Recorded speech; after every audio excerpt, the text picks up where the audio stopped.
Can we get everyone to be seated and clear the aisles? The center aisles, please. Please clear the center aisles.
Watch out, water.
Testing mic check, mic check.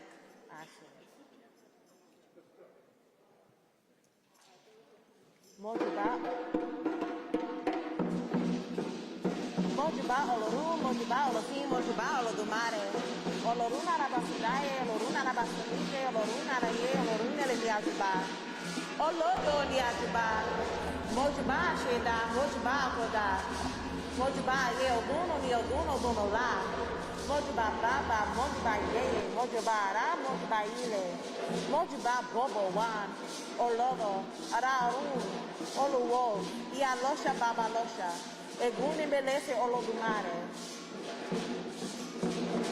With the permission of the elders in this space, I pour libation to the spirits of those who have passed, the spirits of those who watch over us, the spirits of those who continue to bless us and love us as we celebrate the life of Baba Timuel Black.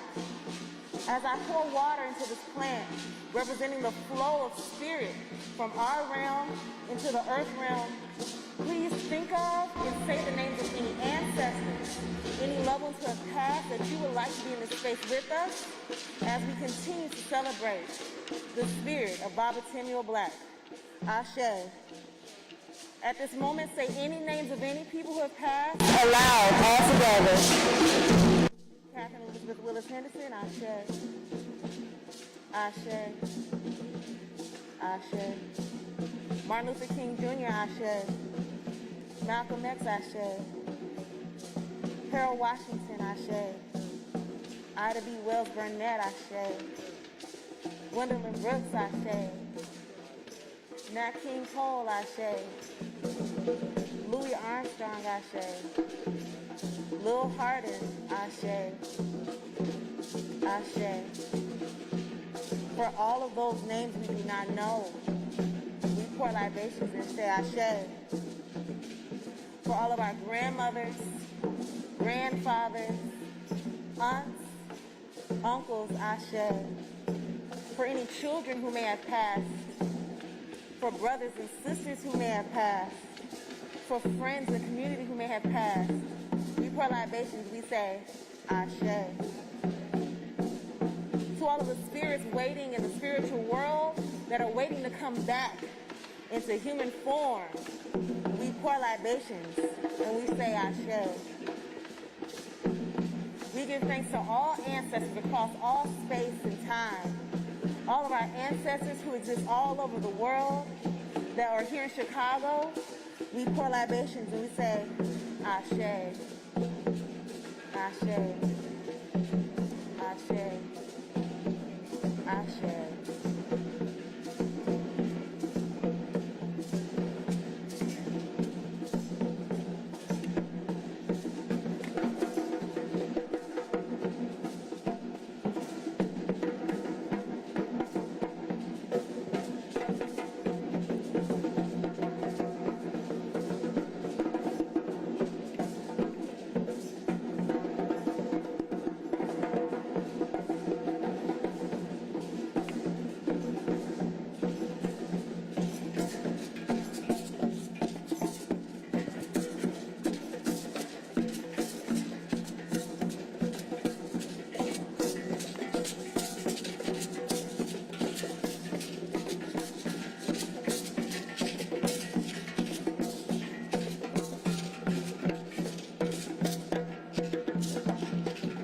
As we are gathered here in this space, may the energies and spirits of all of those who love us continue to bless us and guide us.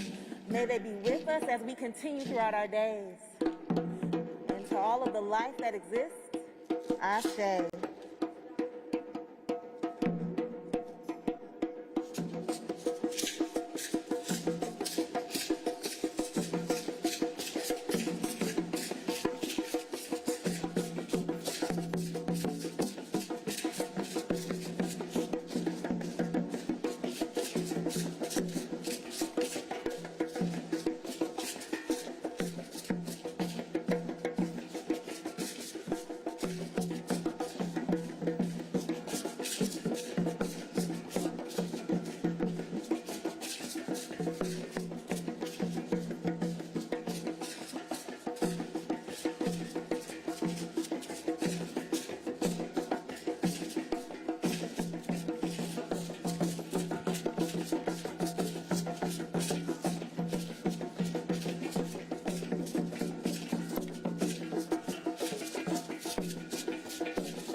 Good afternoon. I hold in my hand an autographed copy of Bridges of Memory, Chicago's first wave of Black migration by one Timuel D. Black, Jr. I first met Timuel Black not long after he published this wonderful oral history when he came to visit us at St. Thomas Church in Bronzeville, where I served as a priest during graduate school. As I watched him autograph the book and greet Cliff and me with his characteristic warmth, I thought to myself, it takes a very special person to show such graciousness and hospitality that he makes you feel welcome in your own house. Today, I feel especially grateful to welcome you to this Timuel's house, since he was a fellow alumnus of this university.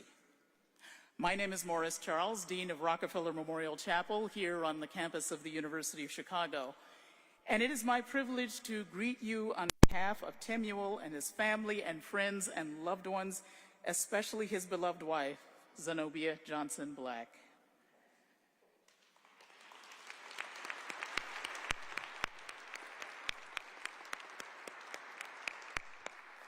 And I hope that you will know and feel that now and in the days ahead, we surround you with our love and support. As we begin our celebration of a life well lived, a life of jazz and justice, please welcome three persons of prayer who will lift our spirits in their own authentic way. Imam Tariq El Amin, resident Imam of Masjid El Taqwa, Rabbi Rachel S. Mikva, the Rabbi Herman E. Shulman Chair and Associate Professor of Jewish Studies at Chicago Theological Seminary, and Bishop Horace E. Smith, MD, Pastor of Apostolic Faith Church. Let us open our hearts as they lead us in prayer.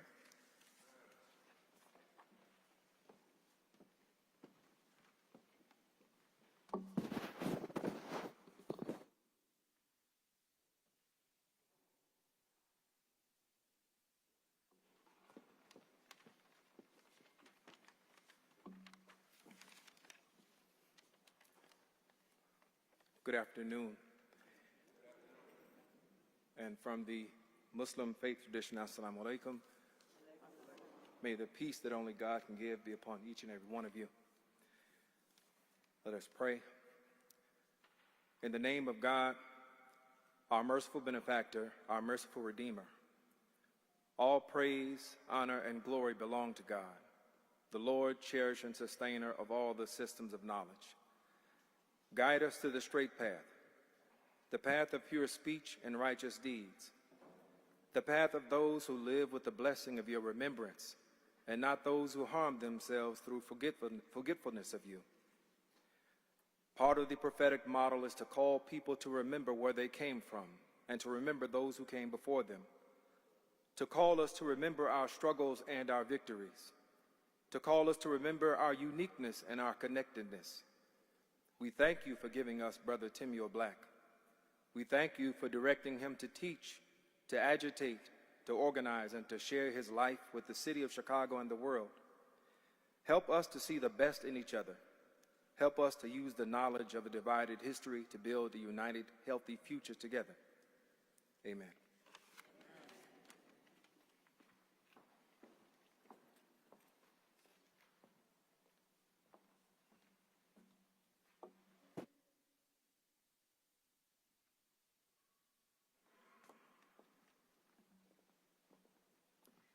You may wonder why it takes so many clergy to bless and to pray. The rabbis of old taught that if even two of us come together and there are words of sacred knowledge passed between us, then the divine presence dwells there.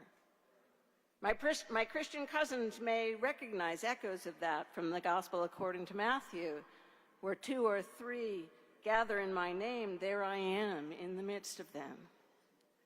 So, God of many names, Jehovah, Allah, the one, the path, the spirit of life, creator, God our Father, God our Mother, merciful one, God abundant. The psalmist called you Adonai, my Lord. Adonai roi lo echsa, binot desha yal bitseni al mei menuchot inahaleni nafshi yeshovev. Gam ki elech beget salmavet lo irara, ki ata imadi. Adonai is my shepherd, I lack nothing. You let me lie down in green pastures. You lead me to calm waters. You renew my life. You guide me on paths of righteousness as befits your name. Even when I walk in the valley of deep darkness, I fear no evil, for you are with me. These are the first words that occur to me in the face of loss, especially the loss of someone who helped to guide us all to righteousness, who helped to make us all a little less afraid. The second voice that comes to me, and it's not from my tradition, it's actually, as I remember Tim Black, I think of wise words from Reverend Dr. Howard Thurman, who wrote a meditation on Christmas, actually, that sits in my heart separate from the holiday, which is not mine. He, in turn, had borrowed and been inspired by the prophet Isaiah. Thurman said that when the song of the angels is stilled, the real work begins. He said, to find the lost, to heal the broken, to feed the hungry, to release the prisoner, to rebuild the nations, to bring peace among people, to make music in the heart. Let Tim's song never be stilled, because we have made this work our own. Amen.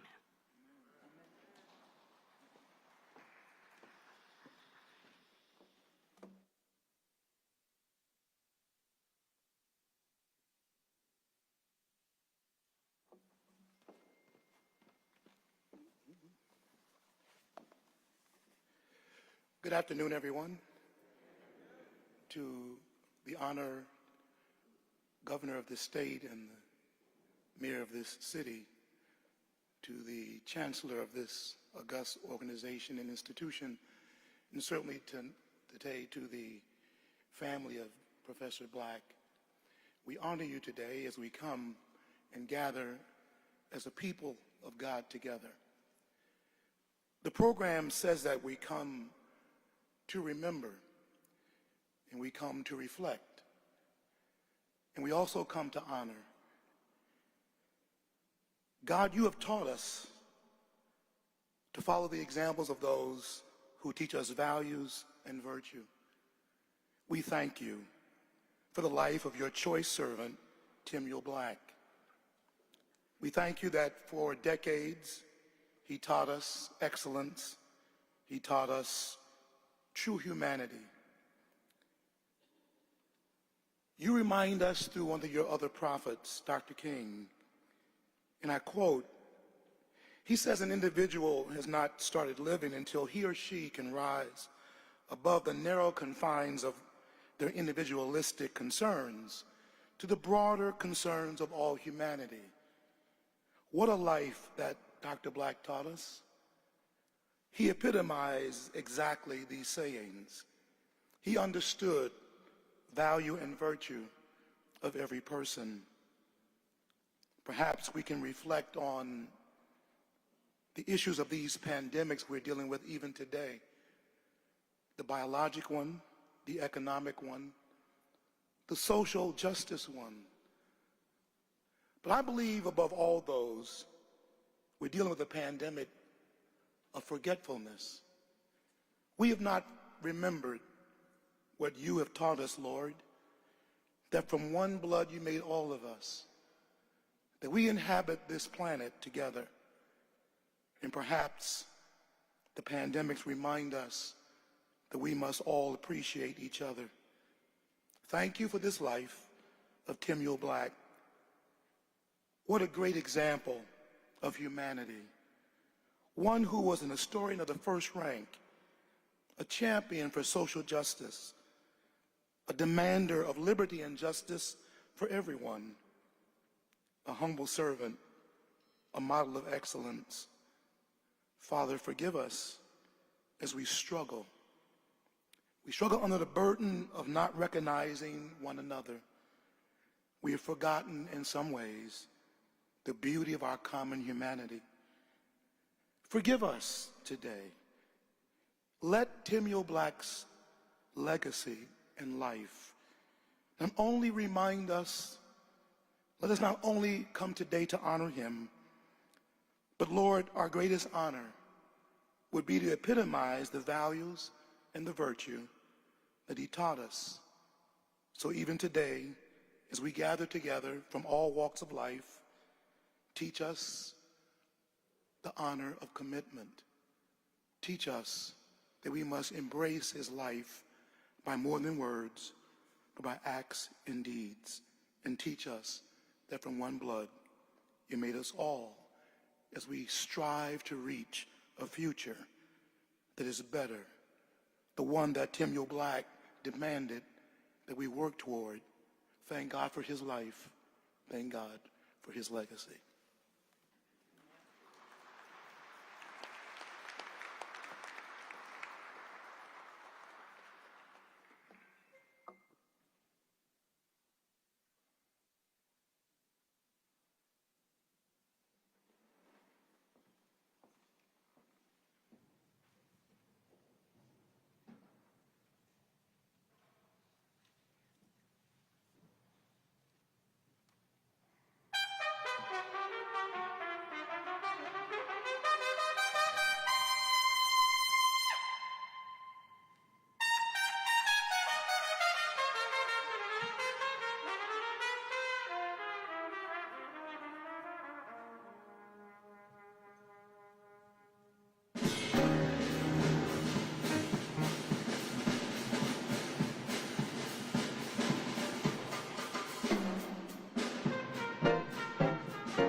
There are many things that Tim loved.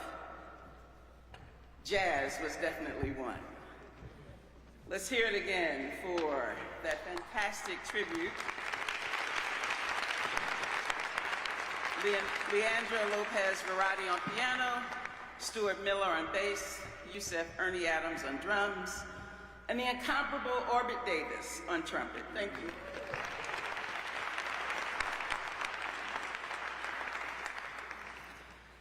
Welcome, everyone, friends, family, and distinguished guests, to this celebration of Timuel Black. We gather today to honor a man who gave so much to us all. We come together in appreciation and gratitude for the light Tim shined on us all, and we pray to continue to bask in the warmth of his brilliance for years to come. We also extend a warm welcome to those of you that are viewing from home as we live stream today's event. My name is Michelle Boone, and it is my honor to be with you today on this occasion. Dr. Black was a very important person to me, a friend, a mentor, a teacher, and probably one of the best role models of human excellence I've had the privilege to know and witness. I'm sure many of you feel the same way, as evident from the crowd that is here today. On behalf of the entire family of Tim, thank you, thank you, thank you for your support to his devoted wife and life partner, Zenobia Johnson Black.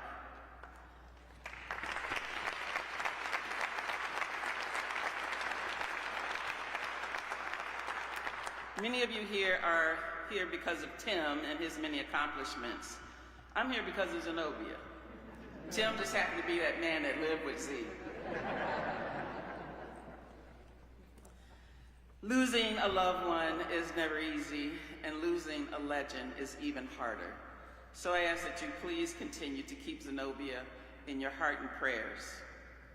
And if we all were so lucky to have someone looking after us and loving us the way that Zenobia did Tim, we might all live beyond 100 years.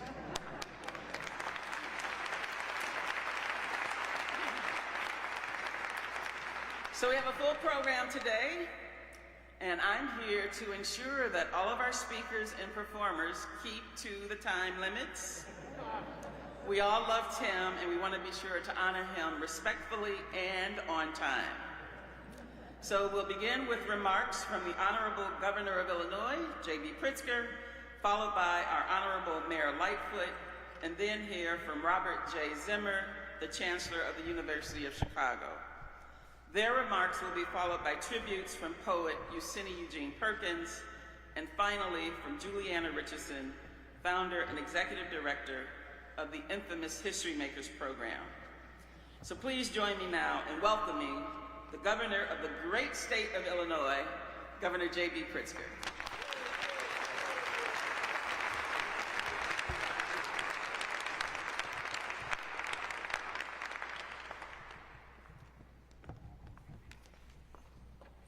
Well, thank you very much, Michelle. I was thinking as the jazz was playing about how important jazz is as a representation of life, the creativity, the inspiration that it gives us, just like Timuel Black. To Zenobia, to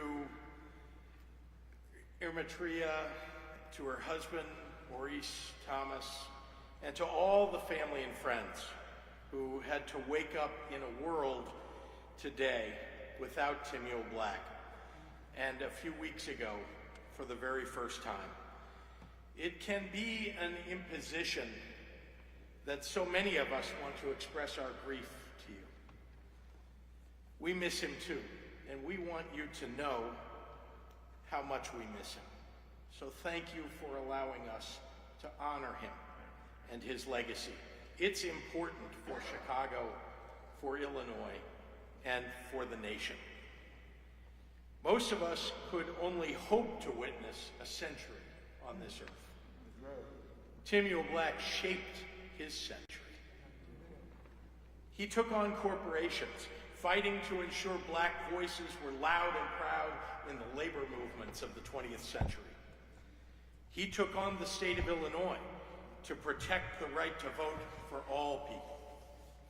He took on our political system, helping to elect the first black mayor, helping to elect the first black woman to the United States Senate from Illinois, and the first black president of the United States.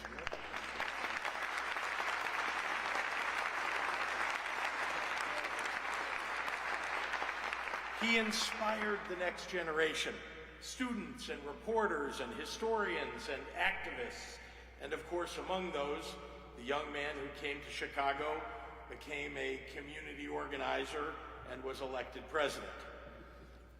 Born as one world war ended, only to serve in another, Timuel couldn't have imagined that he should have had every reason to lose faith in humanity, just based on those 2 world wars.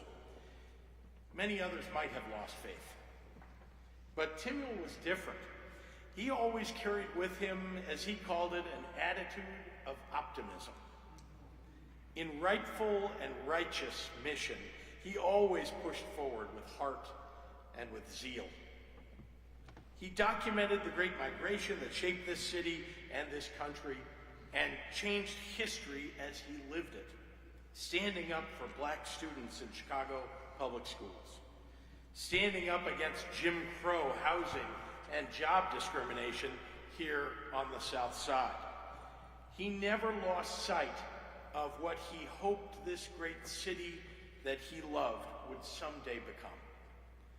Most of all, as he gained acclaim and notoriety, he never lost sight of the community that grounded him. Everyday Chicagoans anchored his work, from his first 2 books to his countless tours of Bronzeville to the free lectures that he shared with his neighborhood and with the world. No act of kindness was too small for Timuel. And by insisting that he was better than no one, he became the very best of us. In 2013, even after more than 90 years of hard work on this earth, Timuel Black said, "Every day that I'm here, I think, what am I going to do tomorrow?" It's that question, asked day after day after day, that sets leaders apart. A question that, asked year after year after year, delivers previously unimaginable progress. What am I going to do tomorrow? A question that today I hope all Illinoisans will ask themselves to honor this great man, larger than life, who improved the lives of all of us.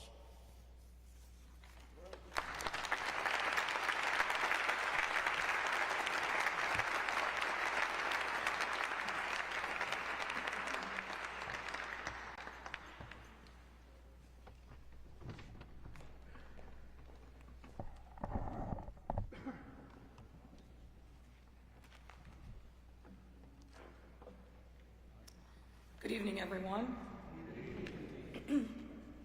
We are here again to honor our friend, our brother, our teacher, Timuel Black, who was a freedom fighter without parallel in the history of our city. Like many of you, I considered Tim a personal teacher, so it's that part of his legacy that I want to speak to today. Like many of you, I too wept when I heard of his passing back in October. And I want to thank Zenobia for inviting me to say a few words on behalf of the city of Chicago, and for giving us a chance, again, to say thank you to Tim. Today is a day of remembrance, but it's also a day of celebration. Tim was a son of our city, and he was a gift to our city, our state, and our country. I don't have to recount for you today all of his astounding contributions, all of the marches, the union drives, the political campaigns that he organized. Nor do you need any reminder of the schools where he taught, the institutions he helped to create, or the books that he wrote. Today you'll hear stories about Tim, and we'll hear some of his favorite music, enjoy the warmth and comfort of each other's company. We stand united in our love and gratitude for the life of Tim Black. If you were lucky enough to spend time with him, you heard one or more of his famous aphorisms. He had a gentle way of chiding hypocrites, invoking the voice of his grandmother, a woman born into slavery. He told the story that when he was a kid, perhaps misbehaving, his grandmother would tell him, "I can't hear what you're saying, because what you're doing talks so loud." He would smile when retelling that line, and I think about it from time to time myself. Tim's decades as an educator in our city allowed him to share with thousands of young people. And because of his memorable warmth and good humor, he was one of those unforgettable teachers who for the rest of his life remained in contact with students. I know that many alumni of his beloved DeSable High School are here with us today, showing how deeply he was loved. You can give a shout out for DeSable.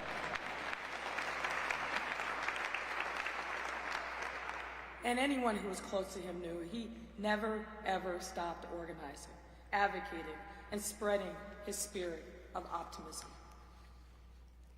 My wife reminded me that on a night that I stepped before the residents of the city for the very first time as mayor-elect, Tim was on the stage behind me, cheering and urging me on.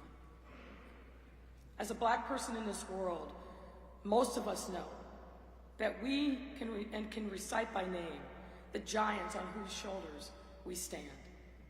Whether they are moms or dads, grandparents, siblings, teachers, pastors, or others, we know that as Black folks, we never pass through this world alone. Someone sacrificed for us to be able to fulfill our God-given talent. Timuel Black was such a person for me.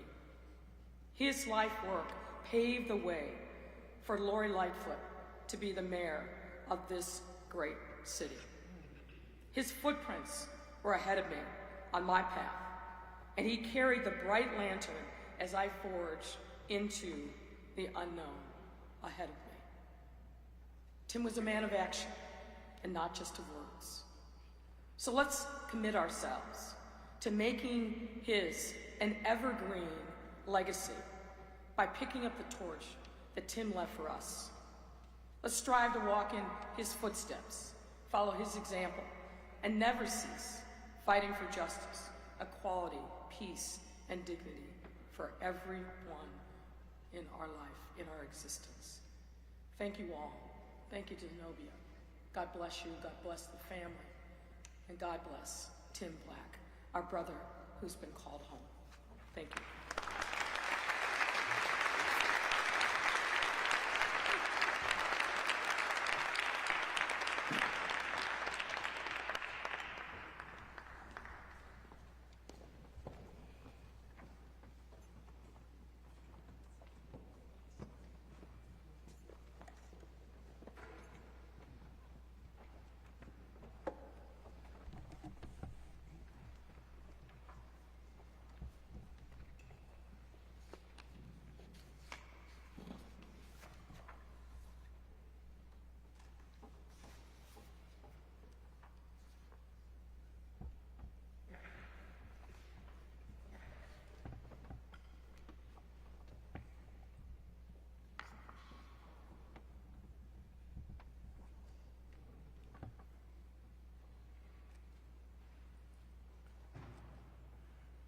Both personally and on behalf of the University of Chicago, I welcome you to Rockefeller Chapel for this remembrance and celebration of the life of Timuel Black.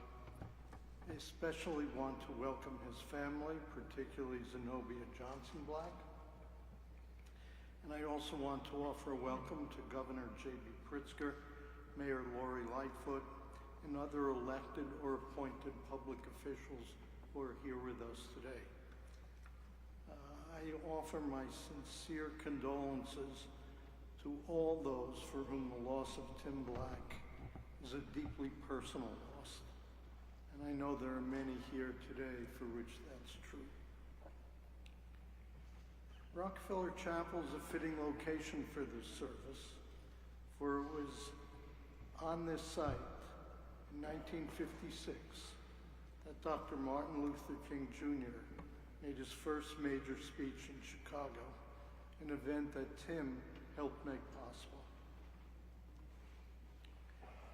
Timuel Black was a beloved man of many accomplishments with an outsized impact on the lives of many individuals and on communities, and I am proud to say he was my friend.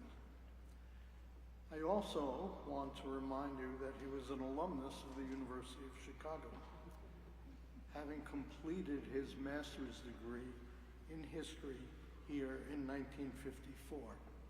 The university is deeply proud that Tim Black is our alumnus, and beyond his degree, he's been recognized by the university by being awarded the university's Benton Medal for Distinguished Public Service, the Alumni Diversity Leadership Award, and the establishment of the Timuel D. Black Edible Arts Garden. To me, Tim carried on with some distinctive perspectives that should be important to all of us. He was a deep believer in the importance of history for understanding both ourselves as individuals and understanding our communities, and for understanding how this history can impact our actions today. His work, both as a scholar and as a person, on the history of the African American experience in Chicago and nationwide is a profound example of this. And he was deeply committed to the education of young people about this history and how the understanding of history could help them in contributing to society more broadly. His ability to simultaneously focus on and integrate the lives of individuals with the history of communities and history, both its tragic and profoundly sad aspects, as well as its joyous and exuberant moments, with hopes and actions for the future, is a reflection of a deeply talented mind and sophisticated thought. That was Tim Black. All of this came together each fall to the great benefit of University of Chicago students when he would take a group of first-year college students on a tour of Bronzeville, explaining its history and encouraging students to take advantage of opportunities at the university to engage with the Southside community. Tim's impact will live on, and his wisdom will continue to inform us all. But we have lost an extraordinary man, and one that I, and I know others, will continue to miss.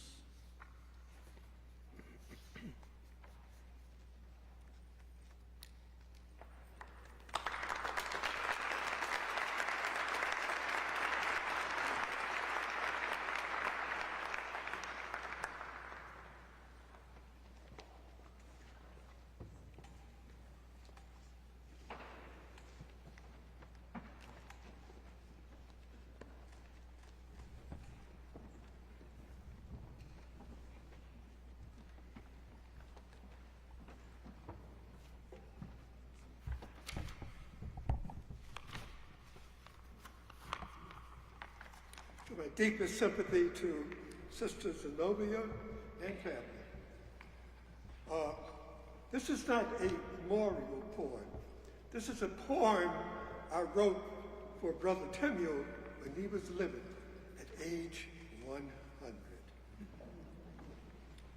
Every village has a griot whose impeccable voice becomes the narrator of the people's humanity, ethos, and history that spans several generations. Bronzeville was truly blessed when you became the oral archivist of the stories that made it sacred.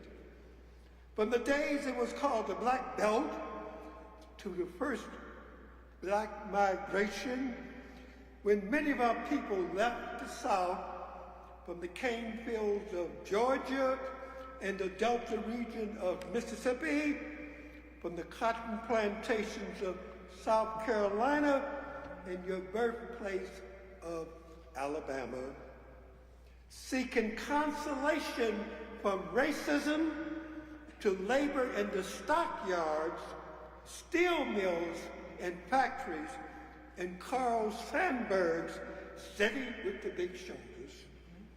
And after you served in the Army during the Second World War, you returned to the streets of Bronzeville and continued to record its stories. From the race riot in 1919 to the jubilance of the Bud Billikens Parade, from the ordinary people who rode the jitneys along South Park Boulevard. Some of you remember the jitneys, I don't know, which was adorned by fashionable brownstones.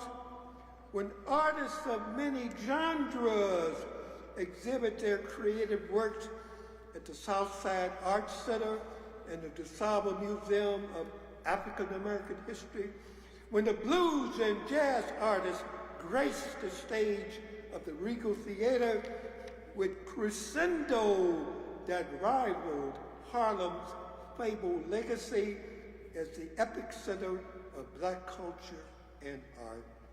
But you were not just a teller of stories.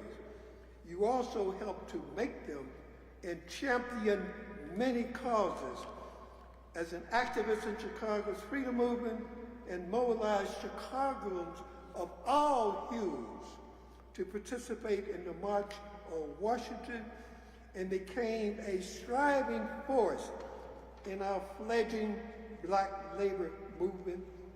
And you used your political savvy to help elect Harold Washington become Chicago's first Black mayor, and played a formidable role in the election of President Barack Hussein Obama.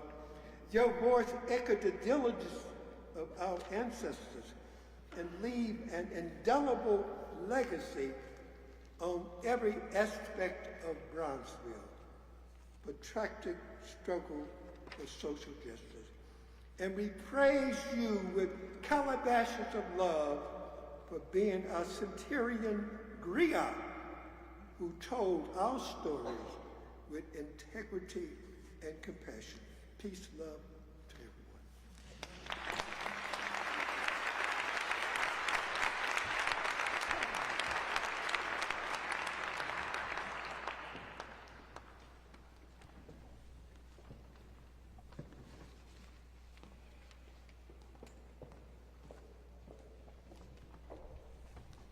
Good afternoon. It's nice to share the stage with Eugenie Eugene Perkins.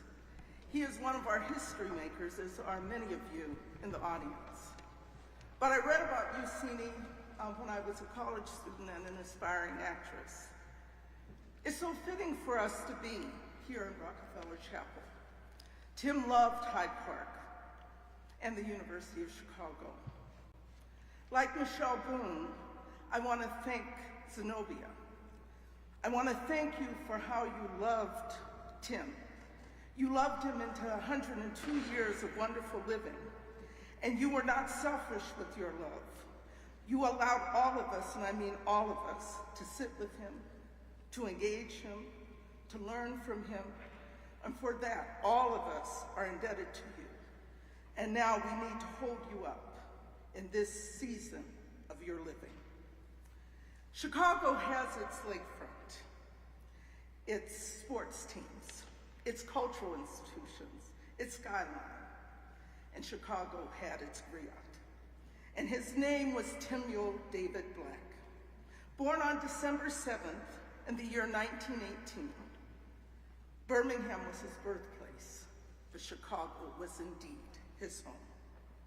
I was first introduced to Tim by Jim Grossman, who at the time was head of education research at Chicago's Newberry Library. I had told him of my idea of the history makers, and he said that I should definitely speak to Tim Black. Tim was like rites of passage for all things Black Chicago and all things historic. I remember it like it was yesterday. It was September 19th, 1999. I had traveled to sit with him in his apartment, having climbed those steps to tell him of my idea. So it meant so much, Zenobia, when you told me that he was in hospice, that I could come and massage his feet and eat fried chicken with the two of you and drink tea and experience that brilliant mind one more time. But back in 1999, I was a recovering lawyer who initially had wanted to have a career on the stage. I had majored in theater arts and American studies, but I was not a scholar, and I needed to know if my idea had merit, and with his approval, with those words of encouragement, with his belief in our mission, we have grown to be the nation's largest African American video oral history archive, with 3,400 interviews.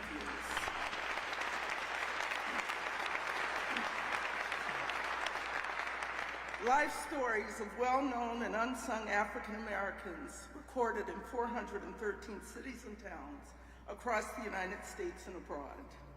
The Library of Congress serves as our permanent repository, and as I stand before you today, we are the largest and most comprehensive recording of the Black experience in the history of the United States. How great is that? And we owe that to the support and encouragement of Tim Black.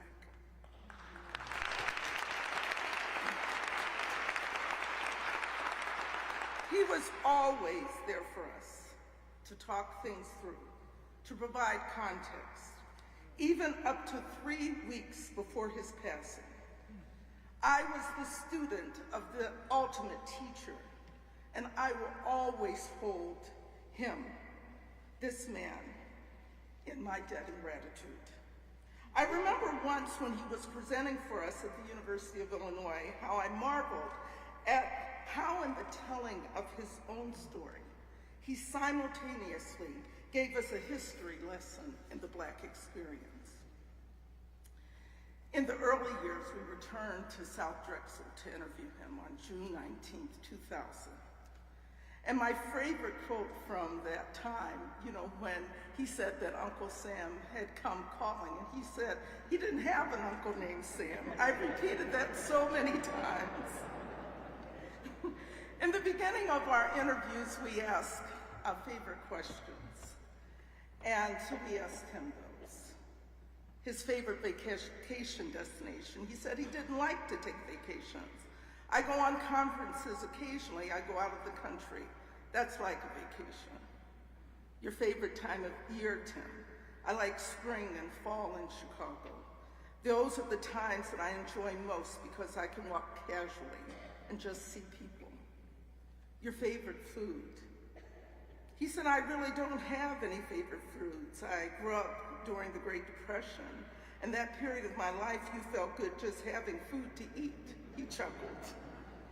So I can pretty nearly go along all across all ethnic lines. I like meat, pork, beef, lamb, and veal. And I might add, he likes fried chicken too. He said he didn't like white bread. He preferred bran or rye bread and cornbread, cooked bread, biscuits, and that sort. Your favorite color? I guess dark, he said. Not too dark because I'm brown. I like brown.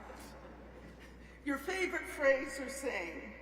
Well, my mother had a statement that came from a Bible, saying prayer. Prayer changes things. He said, I like Ellington's Come Sunday. I like the sunrise because it brings a new day. or Lord, Lord, above, God of memory, God of love, please look down and see my people through. He said, I enjoy thinking about those quotations as statements of faith. At the end of his 4-hour interview with us, and we all know that Tim was the master oral historian, he ended by saying, when I started going to the University of Chicago, my mother would call up my friends that used to bother her and tell her what we were not doing right, my brother and my sister and me. She said, TD's at the University of Chicago. And I thought you might want to know that. For my parents talking about my brother, Walter, and me, went way beyond the rewards for them. They were not into the material things that we were able to give them, but into the spiritual. They had been able to realize through us the hopes and dreams that their parents brought out of slavery. When I look out on the ocean, he said, I see my ancestors being brought here in chains. And I have to wonder what it might have been not knowing where they were going. Who's going to be in charge? What actually was in their minds? To that extent, they had to have had faith. That the spirituality, not Christianity. They had to believe that somehow there was a power that was bigger, that was going to see them through. I had responsibilities, Tim said, to carry on their mission to others. That tomorrow is another day, because when you lose that sense of tomorrow, it's all over. He went on to say, and this is in the year 2000, what frightens me is among too many young people, the sense of tomorrow is not there. The communication between human beings is so sparse now. You push a button, you get all the information you need. You look at the television, but you can't ask the television the right questions. You can't respond in the right way. I'm gratified, he said, that I had the opportunity to live in a generation where I had a mother and father that I could talk to, that I had a grandmother that I saw, and that I had a chance to grow up in a city like Chicago, where I was able to make, in Tim's way, he said, a little difference. Tim made a lot of difference to this city. And we are so very lucky that we lived at a time that he could walk amongst us, love us, educate us, and laugh with us. God bless you, Tim. And please check on us at the History Makers. Our work will continue in your honor. Thank you.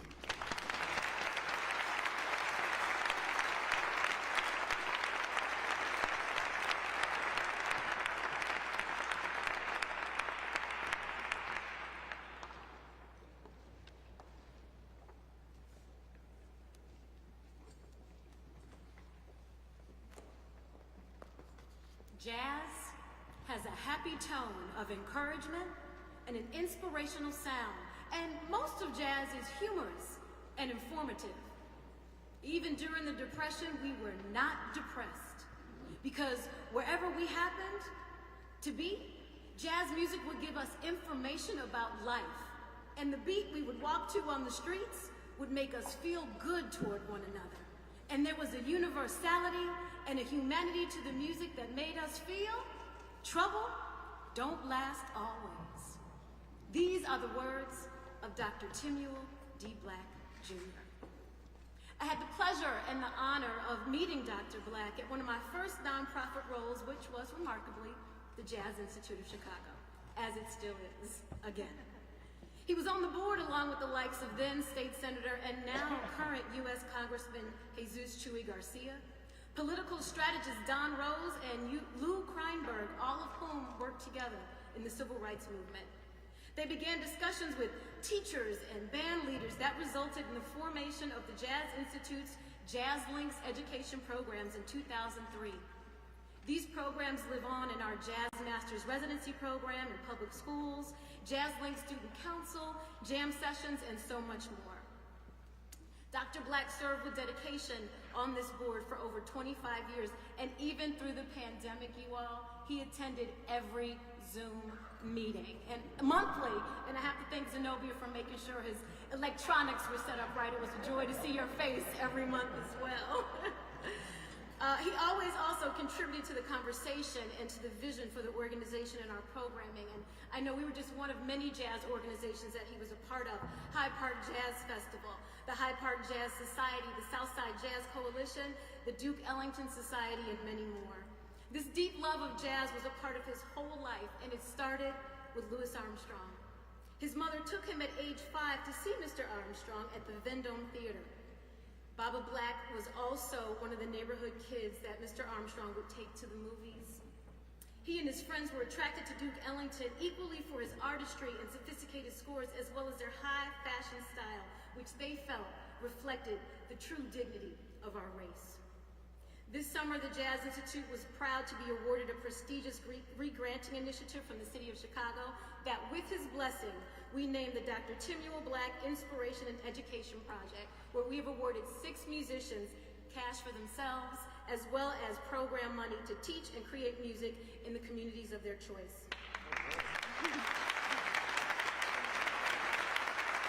And I'd like to just add one story on a personal note from my days in the 2000s with the Jazz Institute of Chicago.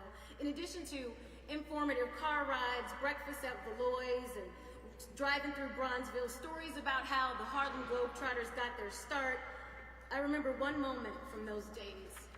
One of our board members, and I believe it was Chuy Garcia, and I know I'm speaking for a historian, so if that's not correct, please fact check me. But I believe he lost his mother during that time. Dr. Black called the office and said, "Heather, we must send a card and flowers." And because I was raised right, I said, "Yes, sir, of course, Dr. Black, we will send a card and flowers." He repeated himself, "Heather, we must send something. It's the right thing to do." I hear his voice often and feel that passionate urgency when it comes to matters of etiquette, culture, kindness, and class. It is the right thing to do. So Dr. Black, in addition to preserving the legacy of jazz, remembering and passing on its history to our youth, keeping jazz in the schools and as a vital part of education, training up the next generation of jazz musicians, fighting the good fight of justice and harmony, and dismantling systematic racism, we all promise to keep on keeping on and making sure that we keep as our compass star the right thing to do. In that light, it is now my great honor to introduce a band of Jazz Links alumni playing Afrocentric by Joe Henderson. Please welcome Irvin Pierce on tenor sax, Manuel Canchola on alto sax, Tony Milano on piano, Thaddeus Tukes on vibes, Carmani Edwards on bass, and Josh Ross on drums.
I was with Dr. King, and we were going to plan around and in McCormick Place, the beginning of whatever the march was going to be.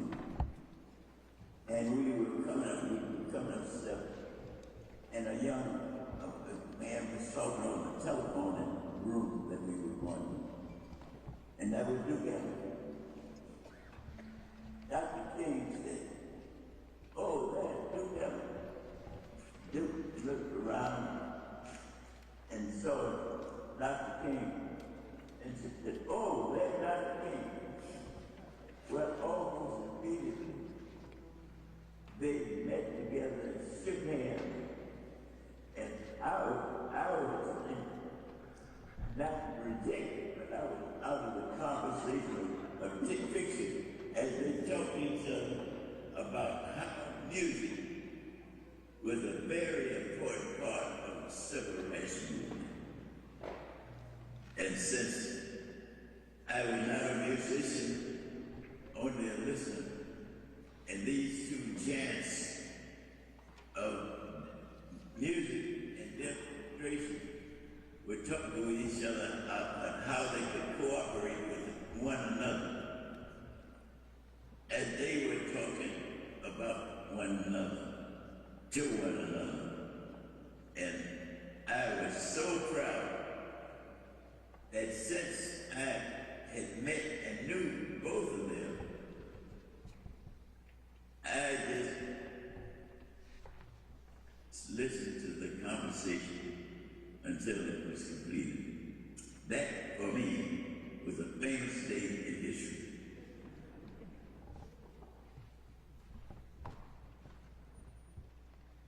And Just a brief program note. We regret that Tammy McCann is unable to join today due to a family emergency. Only such a thing could keep her from it. But she has engaged this collection of extraordinary musicians who will be led today by Jazz Institute of Chicago board member Rajiv Halim. And to echo what Juliana said, they'll be playing Come Sunday, and that quote that she read is so absolutely perfect. Lord, dear Lord, I've loved God Almighty. God of love, please look down and see my people through. This prayer for humanity set to music by Duke Ellington was at the forefront of every action of Dr. Black's life. The legacy of his dedication to his faith, family, and community will resonate for years to come. Ladies and gentlemen, Duke Ellington's Come Sunday.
Good afternoon. I'm Joe Harrington. I'm a founding member of the Timuel D. Black Education Foundation, and I'm honored to be here today. Tim and I had a long-standing relationship and a number of connections, but probably the thing that connected us more than anything else is we both attended the same church, First Unitarian Church of Chicago, which is just up the street a block away from here. Tim became a member of that church in June of 1956, and he was a member for 65 years. I'm only a member for 20 years, but that's one of the major things we had in common. And I also had the opportunity to take Tim to a lot of his speaking engagements. And one of the things that amazed me about Tim is I would pick him up and take him home. He'd always come downstairs, get in the car, take him to his engagement, then we'd come back. He'd get out of the car and said, "I can make it from here." What's amazing about that is Tim lived on the second floor. And at 101 years old, he would get out the car and walk up those 2 flights. And I know when I go up those 2 flights, I take a break before I get to the door. And so I was always amazed to see him do that. Albert Schweitzer once said, "At times our own light goes out and is rekindled by a spark from another person. Each of us has cause to think with deep gratitude of those who have lighted the flame within us. All of us here are here because Tim lighted and continues to ignite the flame within all of us. If he were here today," and Heather almost, in fact, she said this earlier, there's something that Tim would say without a doubt. "I'm so glad trouble don't last always." And every time I went somewhere, that's one of the things that would come out of his mouth. And many of you might have seen the picture of him as you came in with John Lewis. That picture was taken when Tim received in 2013 the inaugural Chicago Champion of Freedom Medal in recognition of his work in civil rights, both locally and nationally. And I was honored to be there because Zenobia had invited me to be there. So I was really honored to be there, not only to see him, but to hear John Lewis. This is something that John Lewis said: "Never be afraid to make some noise and get in good trouble, necessary trouble." So John Lewis talked about good trouble. Most people think about trouble and they think about something bad. But there is something called good trouble. Now, I'm going to sit down shortly, but we have a number of speakers that are going to come up. All of them know about good trouble because that's what they do. They cause good trouble. The first one will be Melody Span Cooper, who I know is a friend, Chairman and CEO of Midway Broadcasting. She'll be followed by Don Rhodes, journalist, political consultant, and activist.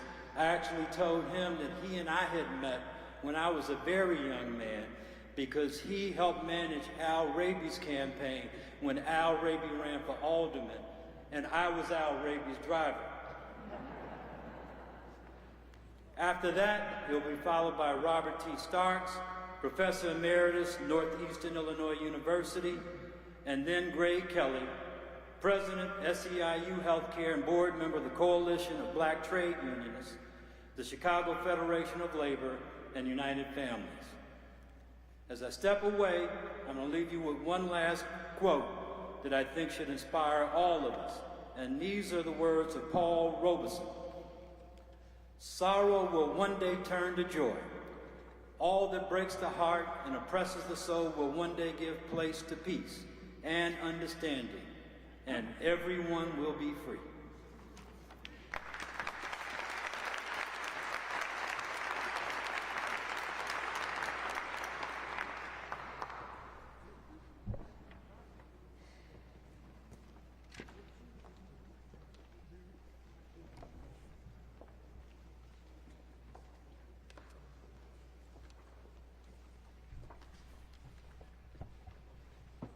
To Zenobia and the family, to our Honorable Governor J.B. Pritzker, our First Lady MK, the Honorable Lori Lightfoot, to all of our illustrious guests. I had an opportunity to sit down for a candid conversation on WVON with Professor Black in 2016 to discuss what the two of us shared in common: a love of Black Chicago. He was 97, and the spirit just came over me to capture him. I was always a fan of his because he was so full of wisdom, knowledge, and affection about our people and our history in this city. I had his book, like Reverend Charles, Bridges of Memory, and I loved it so. I learned so much from it. I must have read it 2 or 3 times. So I called Zenobia to see if she would, ask him to sit for an interview with me. He agreed to do it. We did it early January when our studios were still on 87th Street. It was a snowy day, and because of his age, I thought he might cancel. But in came Professor Black. He was sharp, white expensive shirt, red sweater. He walked with deliberate short steps that I attributed to him being cautious of falling. And when I saw that, I thought, I hope I can get at least 1 hour out of him. But it turned to 2.5 hours of the most powerful interview I have ever been a part of. Because I had read his book, I felt I could match wits with him, at least on some things in Chicago. About 30 minutes into the interview, I think he was getting a little flustered with me. So I decided to do what any student of history should do: shut up and listen. And I did. And Professor Black began to generously and effortlessly pour history into that microphone that many never knew. Like the fact that Jesse Bingham, who was the first black man to own a bank in Chicago, actually paid for Bessie Coleman's way through flight school in Paris after seeing an article about her in the Chicago Defender. And how the mammoth DuSable High School was actually built due to the overcrowding of Wendell Phillips. That the birth of Black political empowerment came out of the Third Ward Democratic Party under the tutelage of Chicago's first Black Congressman, Bill Dawson, and gave birth to politicals like John Strozier and Metcalf. And how the cultural differences between Blacks on the South Side and the West Side had less to do with class and more to do with whether they came from corporated Mississippi or incorporated Mississippi, better known as the country.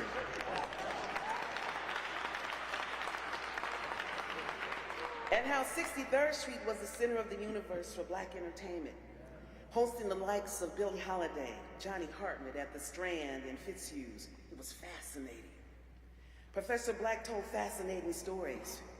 It was a day I'll never forget and will always cherish.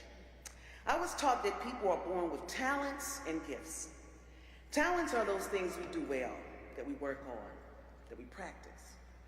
A gift is God-given, effortless, difficult for most, simple to the one who possesses it. Professor Black had many talents: civil rights activist, educator, strategist, author, husband, father, but to me, his gift was being one of the nation's preeminent storytellers. In 102 years, he didn't squander his gifts or his talents.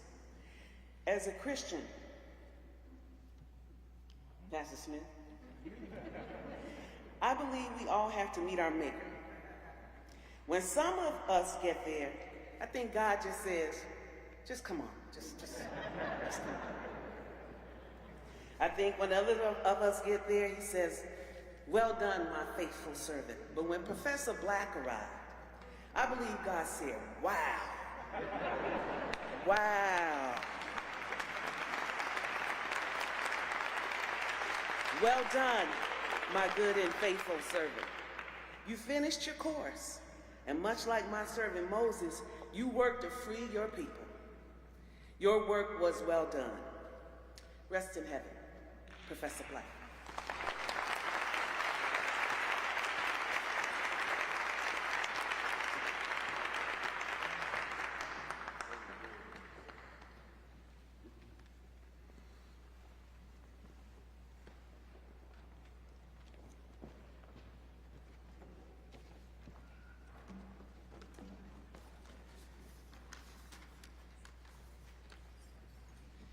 I've been told to hurry it up because everybody else is taking too much time. Tim Black helped reshape the political culture of this town in many ways, keeping the progressive movement alive and on an even keel during the roughest of times. He was a moral gyroscope, teaching social justice far beyond his high school and college classrooms, though that was not an easy struggle. The whole city was his classroom as he shared his wisdom and humanity as a writer, speaker, organizer, but without the constant need to seek out the cameras. I'm personally grateful to have helped him spread his gospel for several decades working at his side. I was press secretary for many things he was doing, but we first met in 1962 after the Rainbow Beach wade-ins integrated that beach. And we bonded over jazz. He impressed me by telling me that he went to school with Nat King Cole, and I impressed him by saying I got high with Charlie Parker.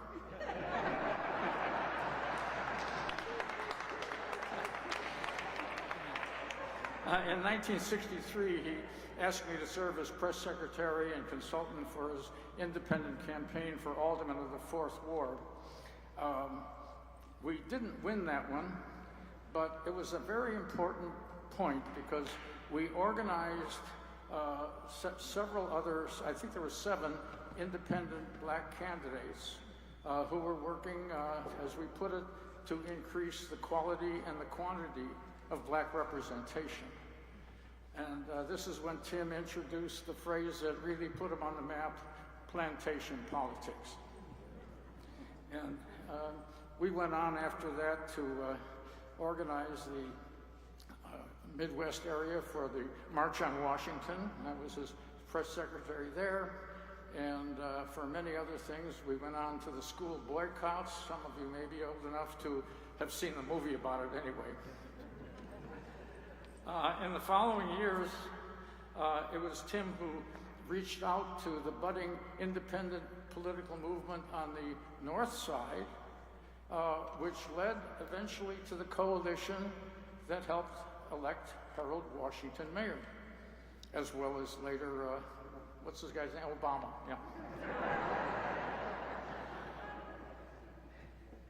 Tim had the capacity to be a leader, not a front man. In the course of all this, he had often to wage battles inside the black community against the old line machine aldermen tied to Mayor Daley, and in fact, a couple of the old line civil rights movements who were also tied to Mayor Daley. Yeah. That was not an easy thing to do. He was at my side in later campaigns that I was running. Most importantly, I think for many of us, was the campaign that defeated Edward Hanrahan, the man who had, you know who he was.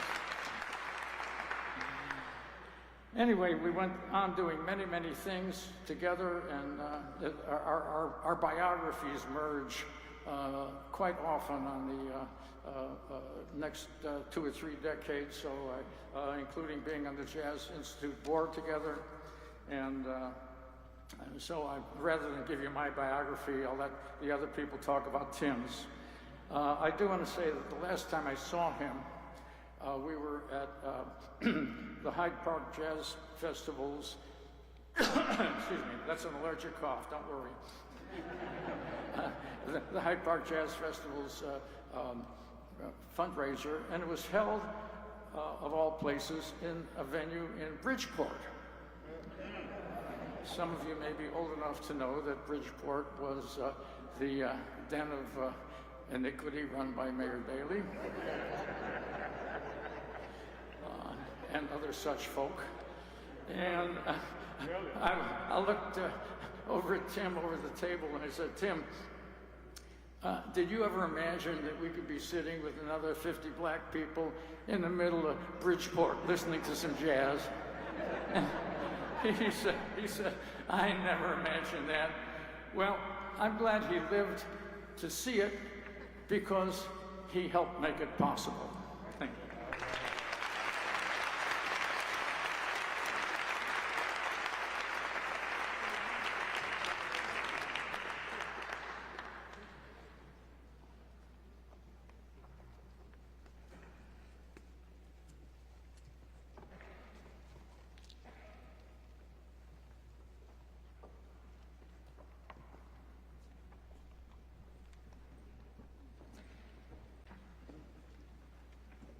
Afternoon, and to my good friend Melody, I was born in Incorporated, Mississippi. I am pleased to be here to salute my friend, mentor, teacher, political strategist, Tim Black.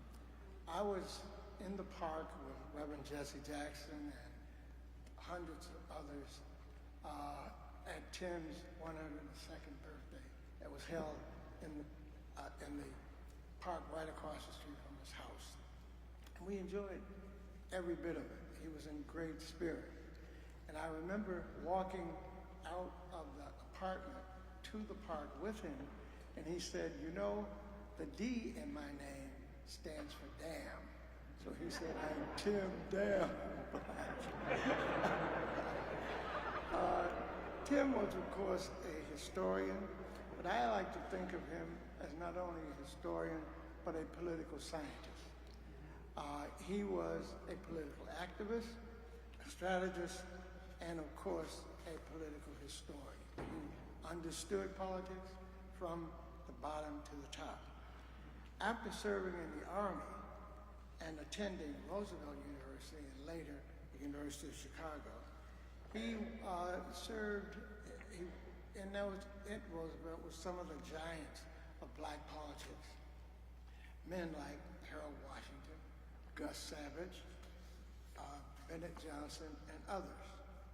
And they, of course, in their debates and strategies, set the stage for the Civil Rights Revolution that was about to come aboard in Chicago in the 1960s. They, of course, were the pioneers that set the stage for the revolution. Tim, of course, was one of the strategists along with the giant Rosie Simpson, who set up the 1963 school boycott. And I'm telling you, that was a momentous occasion.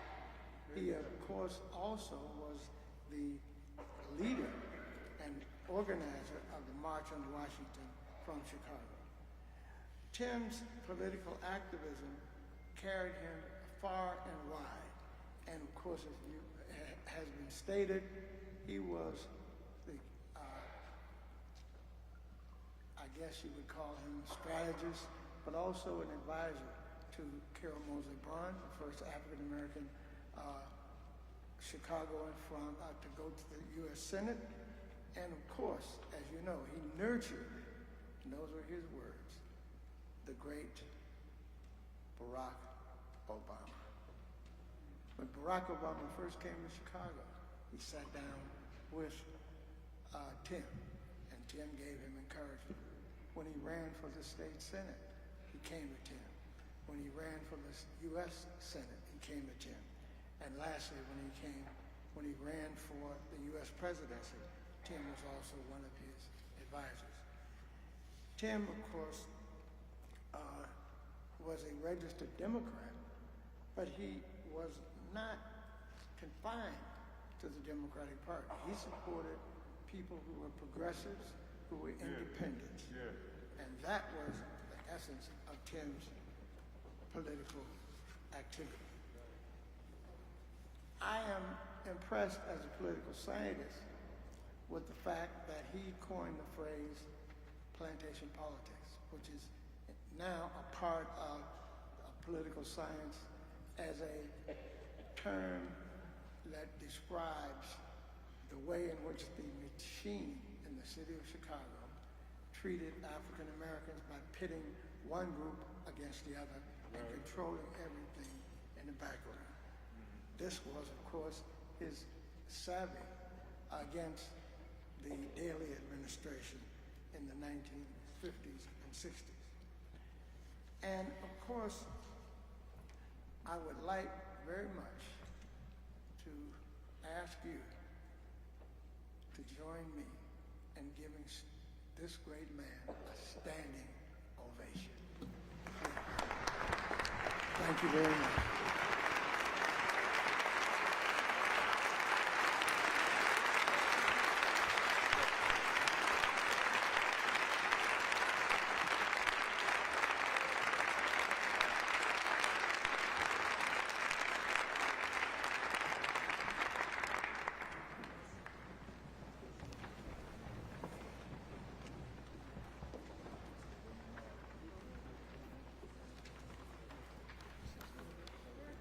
Good afternoon.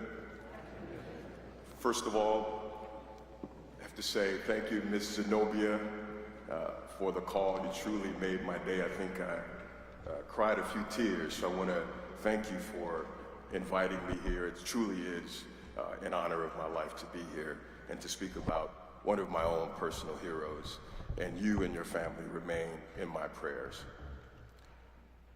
So, as someone born here in Chicago, Dr. Black's name was very familiar to me. As a young man whose parents idolized Harold Washington, figures like Timuel Black and Lou Palmer were household names. As a teenager, I read and listened to almost everything I could, intrigued by the name Timuel Black, of course. He was an ambassador of the South Side of what Dr. Black called sacred ground. I was always enamored with the stories of my elders. That was just the way that I was raised. And Dr. Black, as an elder, was a masterful storyteller.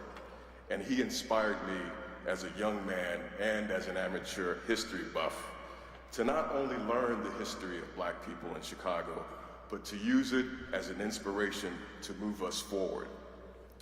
As an adult, I moved to the Hyde Park, Kenwood area, and it was here that I first met Dr. Black, and I found him to be engaging and kind, and he always greeted me with a smile.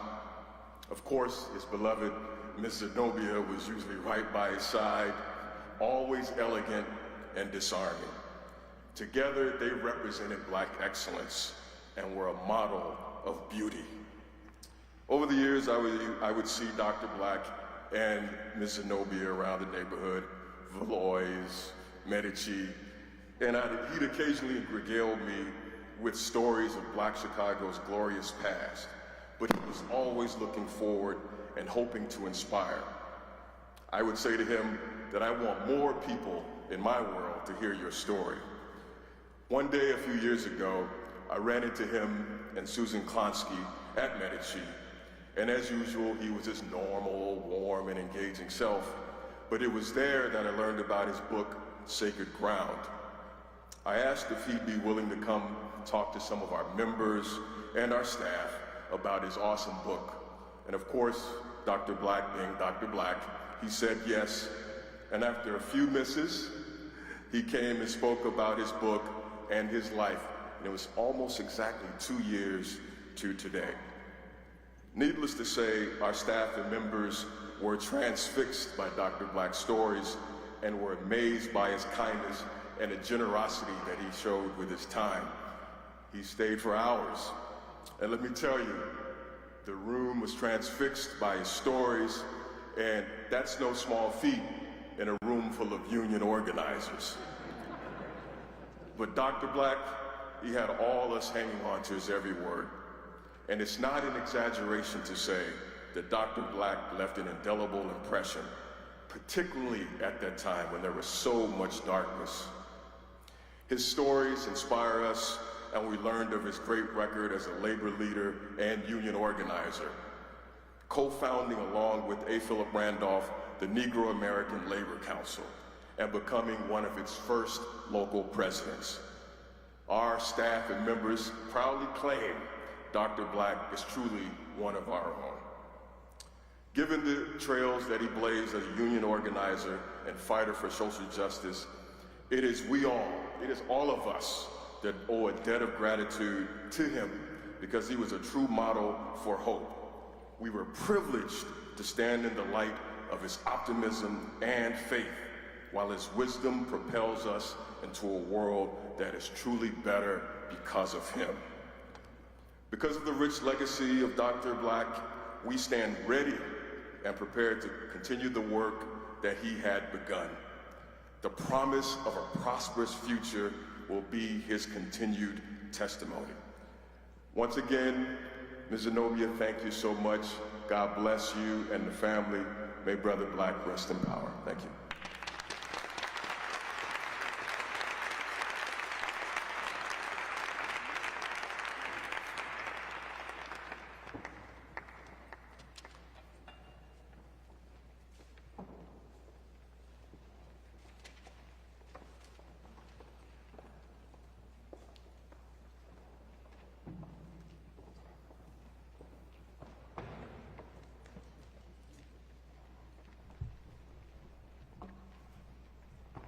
I was sitting there just thinking about resting in power, and I looked down and I said, oh, I'm Monica Faith Stewart, I'm next. I just wanted to say that in one of my careers, my first one was in Chicago politics, and it was all because of Tim Black. I went to a meeting, a community meeting right after I had come home from going to school out east. I came back home to sweet Chicago, and there was Tim telling young people that you have a responsibility. You've been out, you've had opportunities that Black people have never had before because Black people have paid for them. And you have a responsibility to keep that door open. And he said, let me tell you, one thing way you can discharge that responsibility is to work in this campaign. And then he went to preaching about David. And I said, hallelujah, I see the light. And I signed up to work in my first campaign to re-elect Ralph Metcalf, Congressman of the 1st Congressional District, and also, now this is Chicago, Ward Committeeman. Now you know Chicago's the only place in the world where people leave Washington and consider it a promotion to become a Ward Committeeman and an alderman, But that's how it was. And so I found myself in a precinct, Robert Taylor Holmes, you get a precinct list, a bunch of names, no apartments, 40, 50 something, whatever, South State. And you go, I won't bore you, but that was an experience. And I've been on the Freedom Trail ever since. And one thing I learned is no matter what, you do not give up your precinct. You hold your precinct. I don't know, some of you all maybe have heard of being an independent Democrat. But I've seen people tell me, I was appointed by Richie Daley and I'm an independent. I was like, whoa. Critical thinking. Critical thinking. I'll just leave it like that, but I wanted to say that right now, I want to say that the people that Tim Black loved, Tim's favorite people, were people who would get up and do something. Tim, you know, in my faith tradition, we're admonished not to just be hearers, but doers of the word. Because faith without works is dead. So this is a shout out to the doers, to the true believers who work for peace and justice. Those of us who've been up at 3 o'clock in the morning, where you stand up in a precinct in Chicago. I went to South Africa because I told them where I'm from. They were talking about violence on election day. I said, where I'm from in Chicago, if nobody's in jail and nobody's in the hospital, you ain't had an election. That's the Chicago I'm talking about. Before we learn how to have it together enough, I'm saying that that's the kind of Chicago where you had to stand up to elect Harold Washington mayor. Now, come on. So everybody who's ever stood up and registered a voter, come on, everybody can't be a millennial. Some of us remember Come Alive October 5. Stand up. Where is somebody here is a board member for the ACLU? Stand up. Somebody here walked on picket lines for the CBTU. Stand up. Somebody here is from the Midwest Workers Association. Stand up. Somebody here, come on now. Somebody here is from the Vivian Hart Society. Stand up. These are the people who've made history possible. And I am proud to say that Tim has made such a big difference in our lives. The movement for civil rights, for social justice, for peace had a soundtrack. It is our pleasure to present Oscar Brown's daughters, another fabulous Chicagoan, come on. His daughters, Maggie and Africa Brown, who will be singing a medley of protest songs from their father's inspiring lineup, followed by the incomparable Dee Alexander, who will sing Nina Simone's power song, For Women.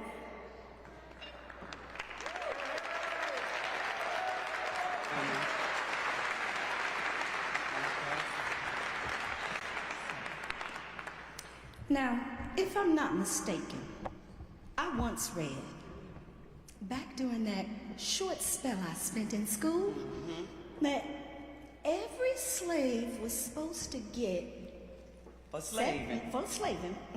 40 acres and a mule.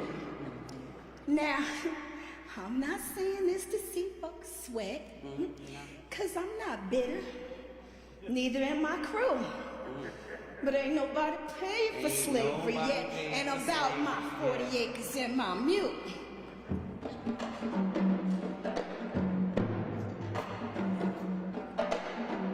Breaking up big rocks on a chain gang, breaking rocks and serving my time. Breaking up big rocks on a chain gang, 'cause I've been convicted of crime. Hold it steady right there while I hit it. I reckon that all to get it been working and working, and I still got so terrible long to go. Now I commit the crime of Lord and eating, the crime of being hungry and poor. I left the grocery store man bleeding when he caught me robbing his store. Hold it steady right there while I hit him. Reckon Dad ought to get been working and working. I still got so terrible long to go. Freedom ain't free. and working. Freedom ain't still free. got so terrible long to go. Freedom ain't free. Standing on this sacred ground. Freedom ain't still got so terrible long.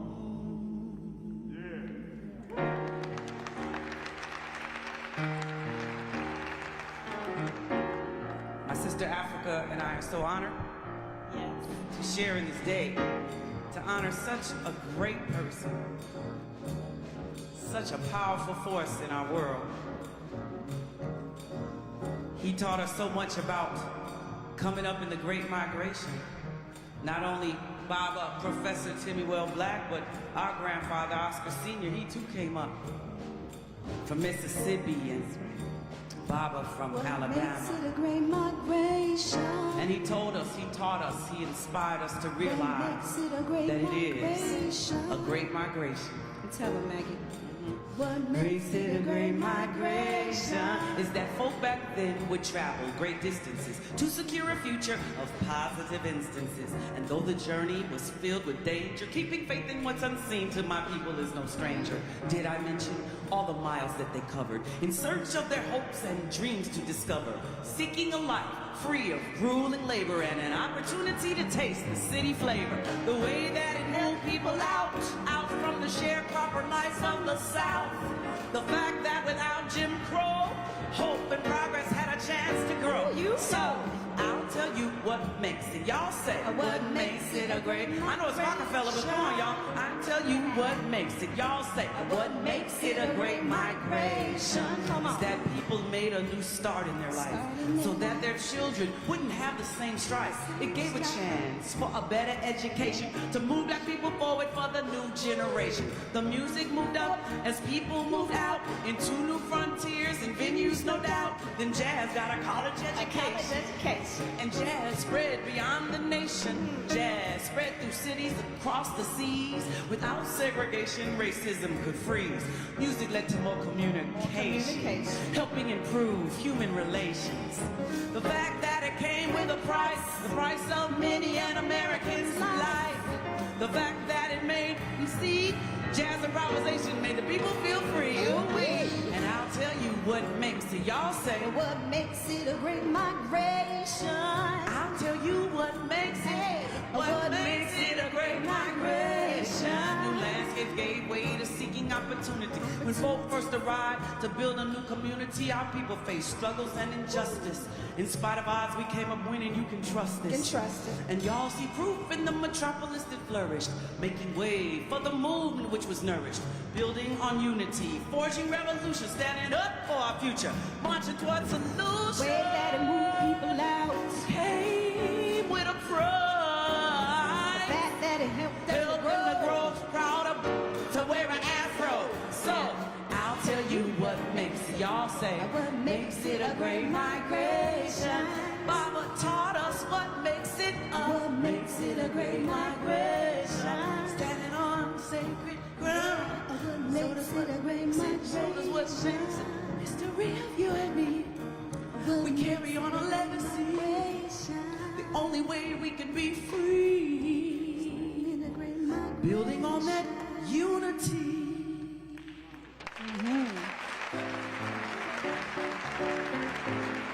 Thanks to Professor Black and our big, strong, tall trees that teach us. That's right. Ushering in a new revolution. That's right. A new generation. Here we go. I got you.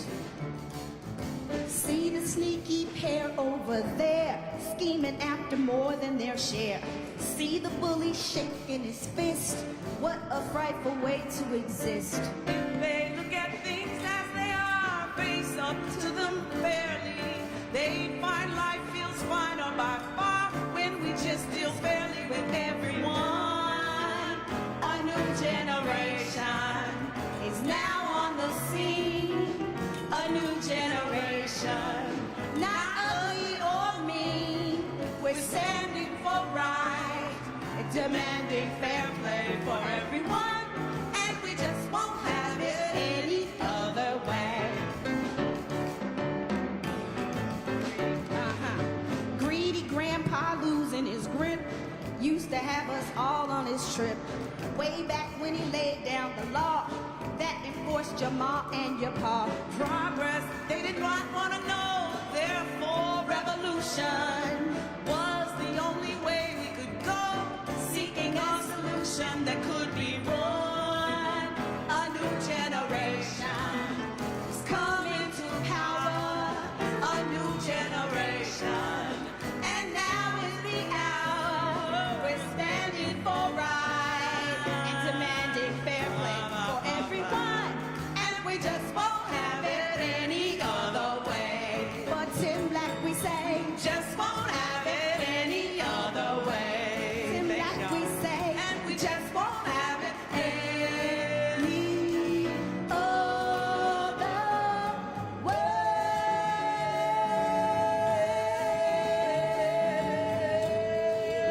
Any other way. Thank you. Thank you, Zenobia. We love you. Thank you.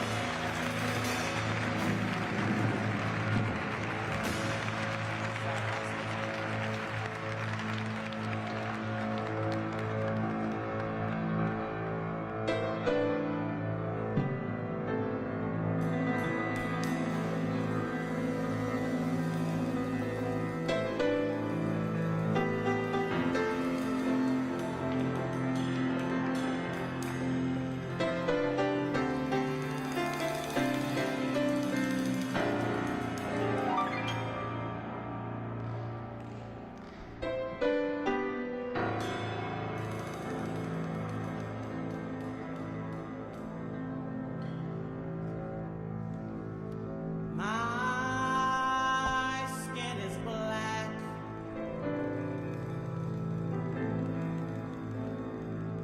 My arms are long.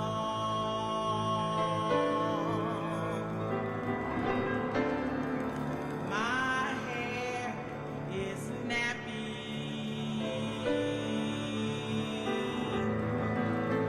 My back is strong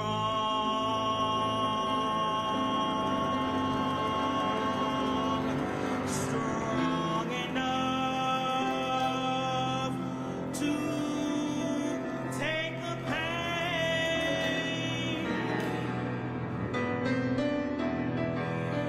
inflicted again and again. What do they call me?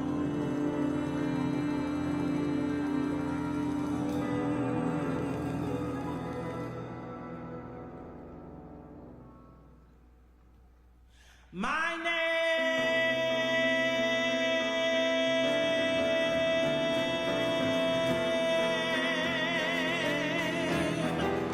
is Aunt Sarah.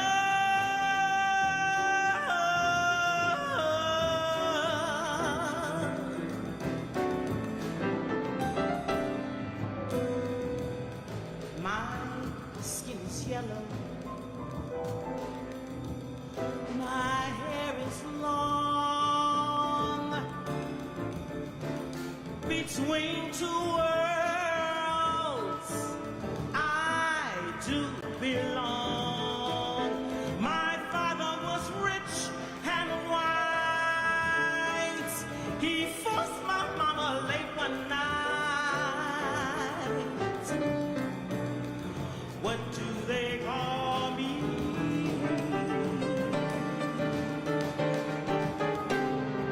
My name is Sophronia.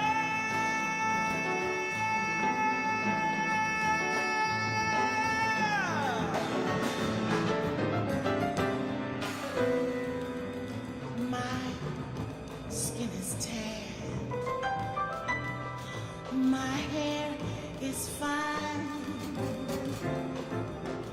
My hips will invite you.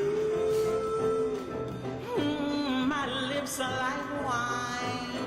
Whose little girl am I?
Charles Heath, Junius Paul, Miguel de la Serna.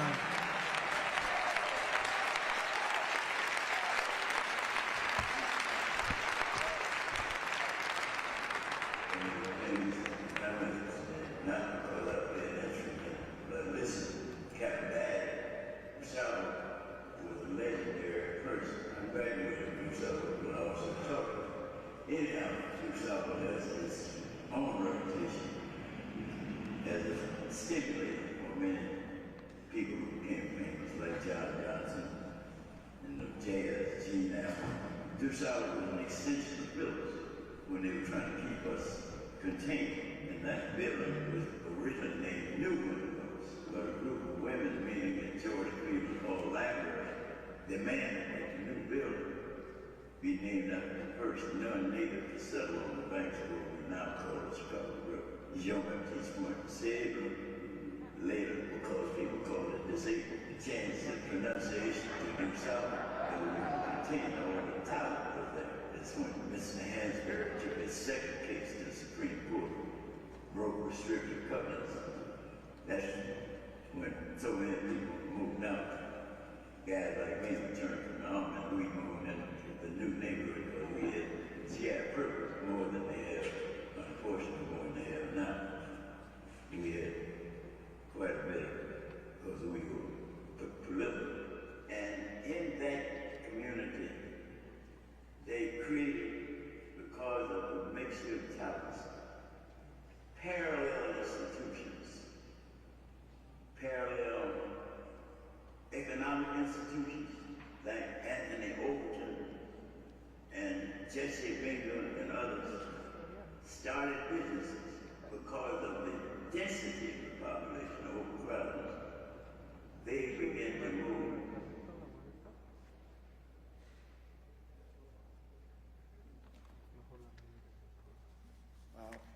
How we're all going to miss that voice, that man.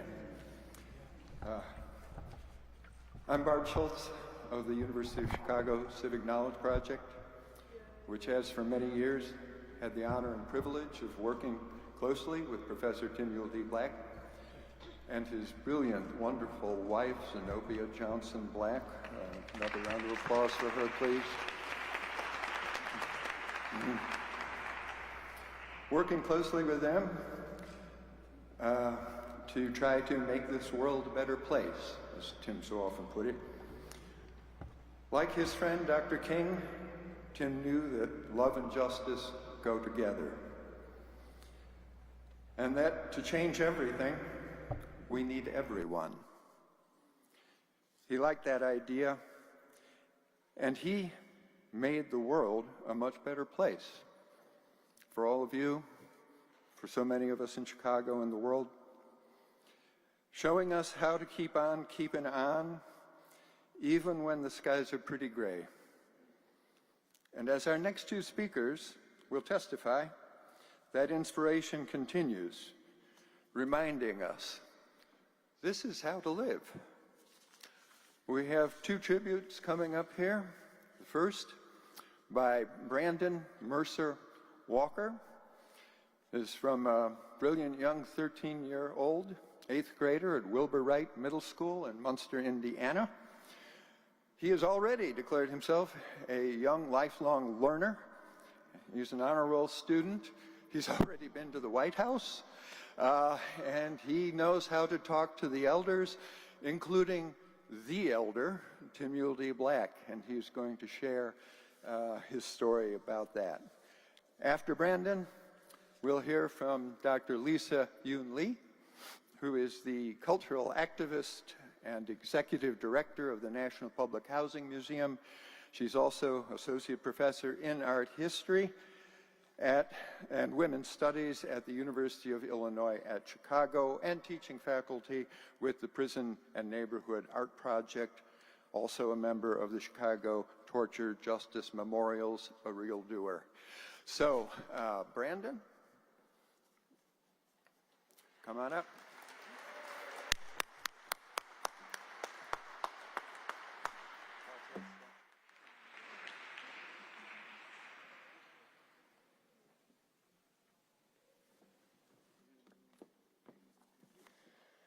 Good afternoon.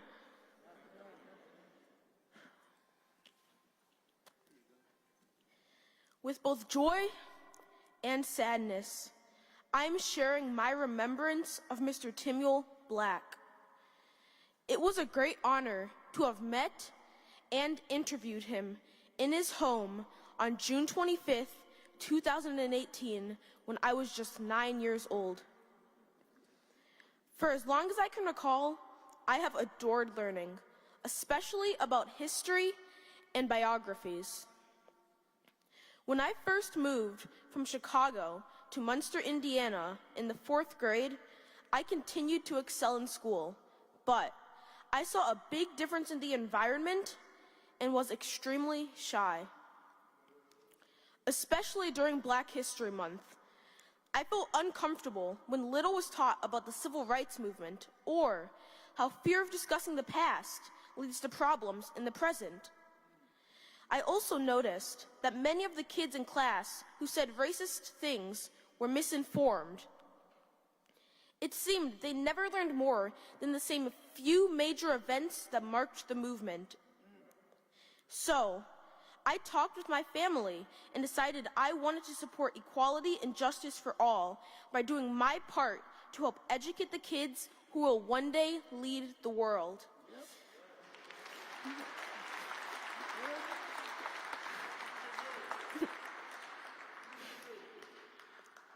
Mr. Black was one of the first people I wanted to ask questions. My grandfather reached out to Mr. Black through a mutual friend, and he gave my grandmother and I a time when we could come to his home for a visit. Before entering Mr. Black's home, I thought about how I'm going to interview a person who is nearly a centenarian, is a lifelong learner and educator, a veteran, was an activist at the beginning of the civil rights era, knew my great-grandfather, and so much more. I felt proud to meet him. Timuel Black talked with me about many things, and he urgently repeated a few points that I will never forget. His first message seemed like a promise or a message on a protest sign. It was the one I've heard him say many times since we met in 2008. A change gon' come. He said to me, these young people, 5th grade, 8th grade, they have to believe that the future is gonna be better for them and be prepared. When George Floyd was murdered, I remembered Mr. Black's words and thought that the time is now for change to come. I cherish the ability to re-listen to my recording of our talk and reminisce about the impact he has had on me. Several times during the interview, Mr. Black made it clear to me that education is key to being prepared when change comes. He told me about being a high school teacher in Gary, where the school system was based on race and class. Some of my students were discouraged from being successful, and my goal was to teach them to be as smart as anybody, he said, reminding me that once upon a time, Barack Obama was your age, but he kept going to school so that when the opportunity arrived, he was prepared to be the first African-American president in history. Something I recall clearly is when Mr. Black spoke to me about it not being enough to advance just myself, and that I have a duty to advance others who may not have my same advantages. He said, the door is going to open and be prepared to walk in, but keep the door open so others can come in too.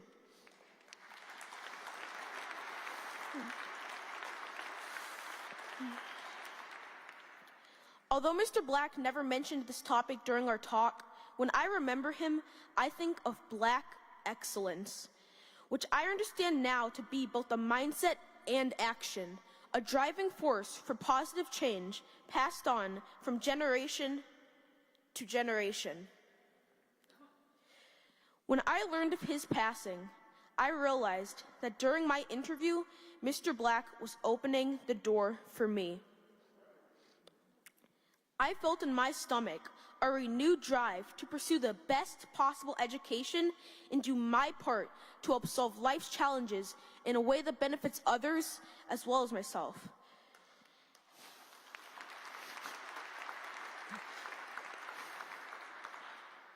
Timuel Black's life is a source of encouragement for young people like me. I am so grateful I had the opportunity to meet in person such a wonderful role model. Thank you.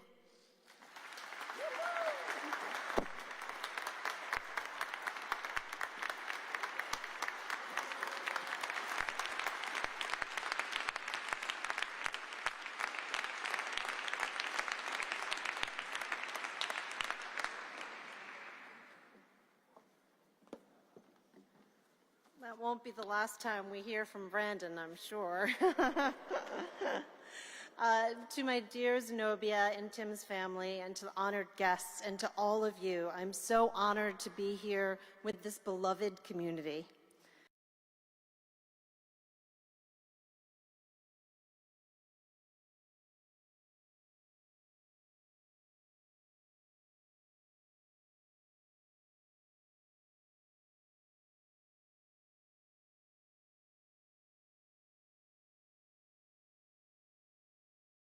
Along with all of his other extraordinary work and efforts, Tim made the time to be an instructor in the National Public Housing Museum's Oral History Training Program for public housing residents.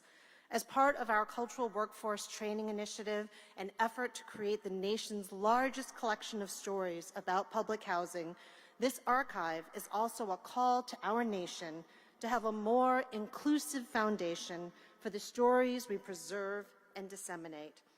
Because the stories of people of color, of women, of people living in poverty are too often not preserved and valued.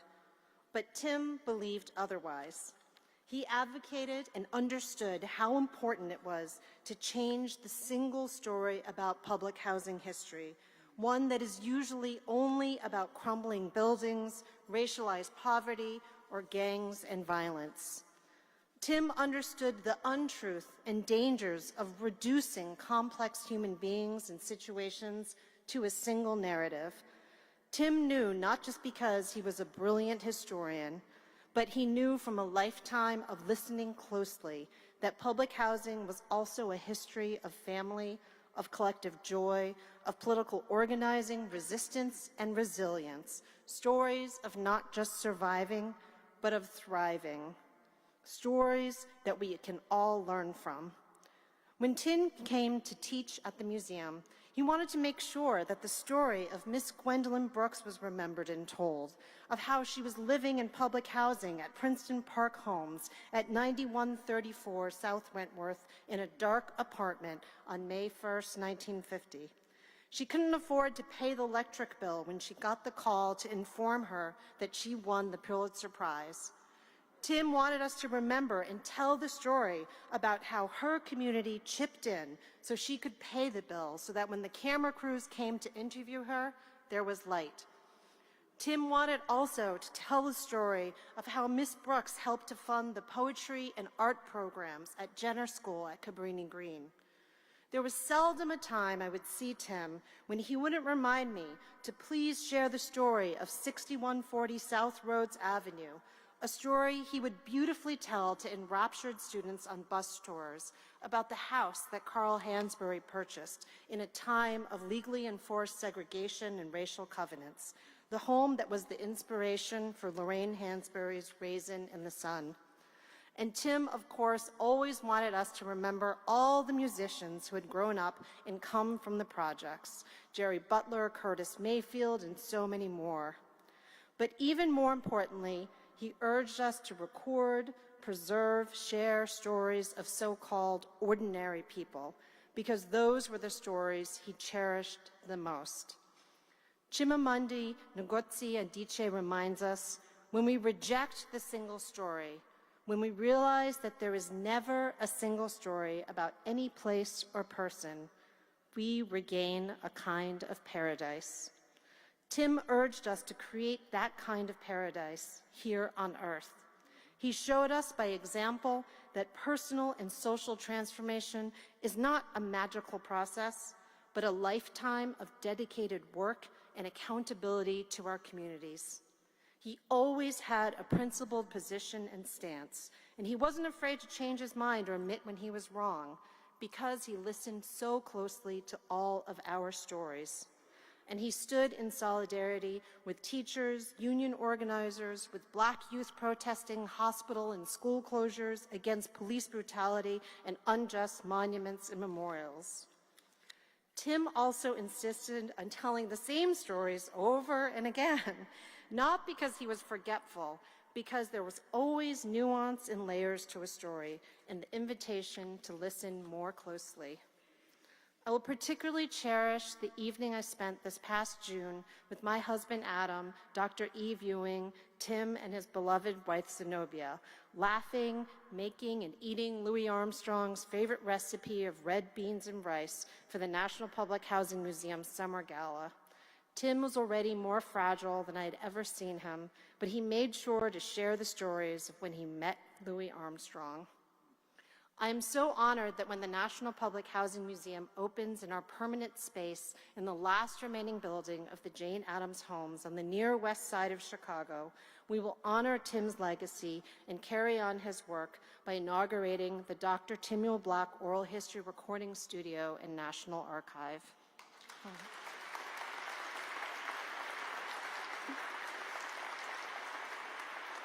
Today, in honor of Tim, please reach out to a stranger or a friend or an elder and ask them to share a story about where they grew up, and share your own story as well. Because Tim taught us that the shortest distance between two people is a story. I can think of no better way to celebrate his life well lived. Thank you.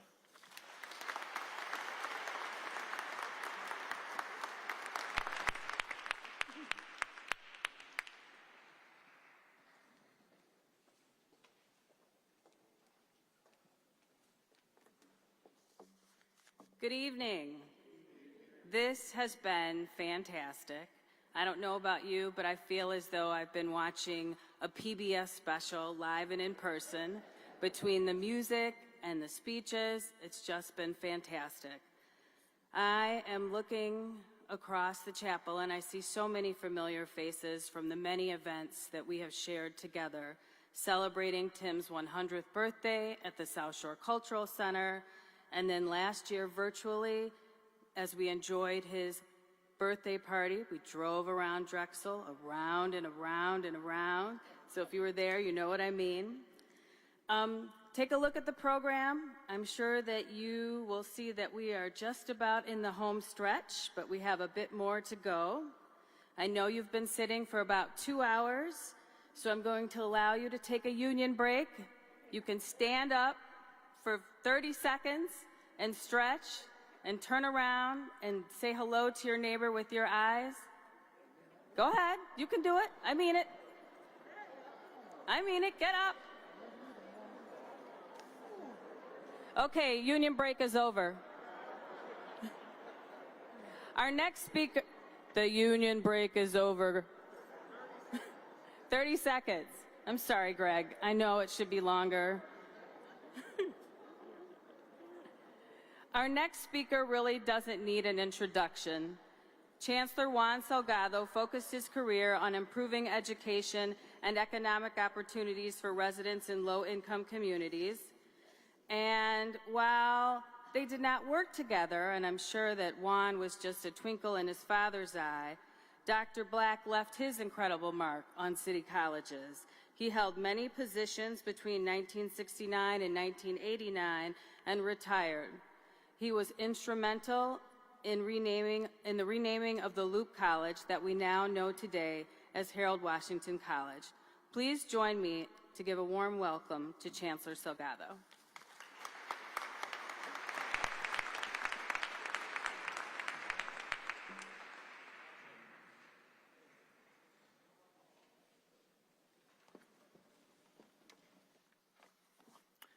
Thank you, Ms. Williams, and thank you, Zenobia, the family, for the invitation to be here today. It is truly an honor. I'm honored to be representing the institution that I lead, City Colleges of Chicago, where Dr. Black worked as a faculty member and administrator for 20 years. After serving as Chicago Public Schools teacher, Dr. Black was appointed Dean of Wright College in 1969. The year I was born, he was Dean of one of our colleges.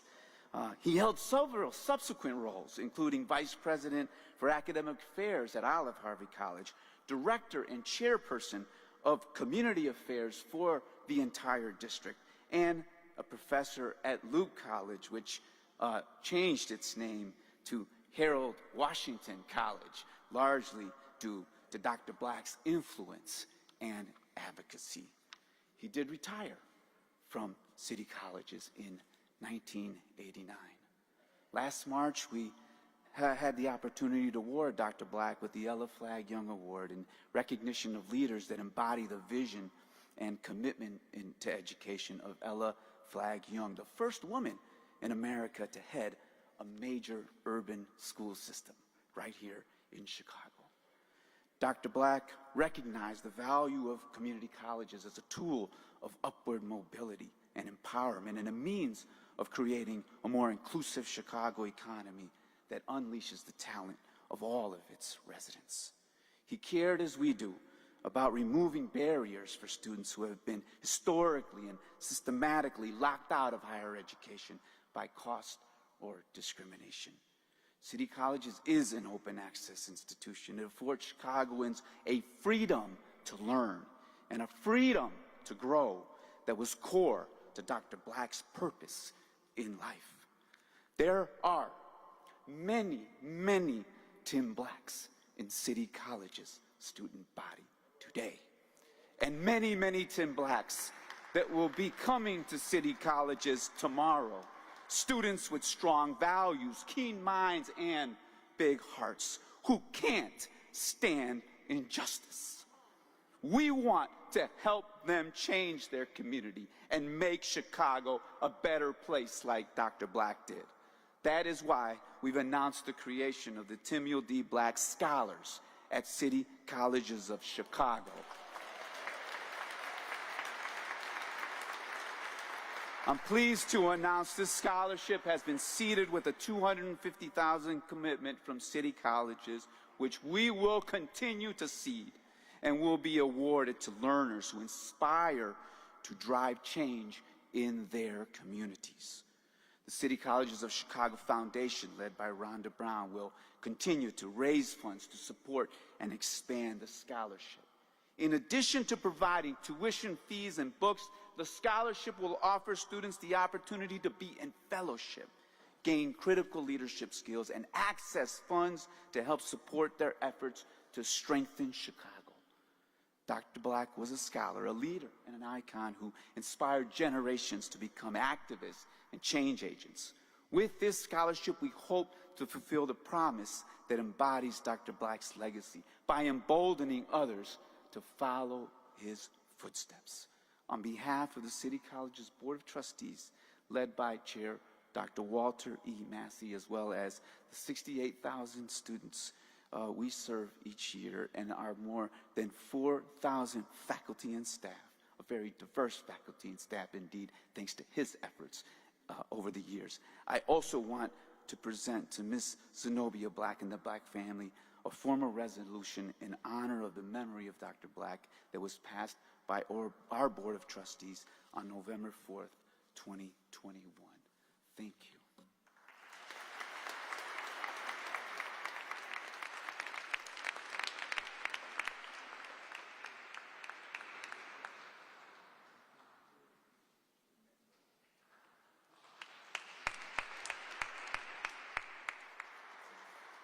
I'm sure that it comes as no surprise that Zenobia and the family received numerous resolutions to be shared with you this afternoon, but there are simply just too many to read. So I would just like to share with you a listing of the ones that we have received. We received one from the American Civil Liberties Union, the Independent Voters of Illinois Precinct Organization, known to many as IVI-IPO, the Rainbow Push Coalition, the Mary Herrick Scholarship Fund, the DuSable High School Alumni Coalition for Action, Wendell Phillips Hall of Fame Committee, the State of Illinois resolution from Senator Maddie Hunter, the Coalition Grace Dawson, the DuSable Museum of African American History, the University of Chicago, and the United States House of Representatives. We have received two, one from the Honorable Bobby L. Rush and the Honorable Robin Kelly. As the saying affectionately goes, behind every strong man is a stronger woman, right? Right? Yes, I am talking about none other than Zenobia Johnson Black. And yes, Johnson Black is her real name. While Z has spent many years enjoying time with Tim, she has also found time to be a good friend to so many of us. There is no woman stronger, no woman more loving and patient and giving and kind. On behalf of your sister girlfriends, and you know who you are, we want you to know how much we love you. And of course, we admire your strength and your class and your grace and your style. We are so blessed, and thank you to Tim for letting us share you with him. Please join me in welcoming Zenobia.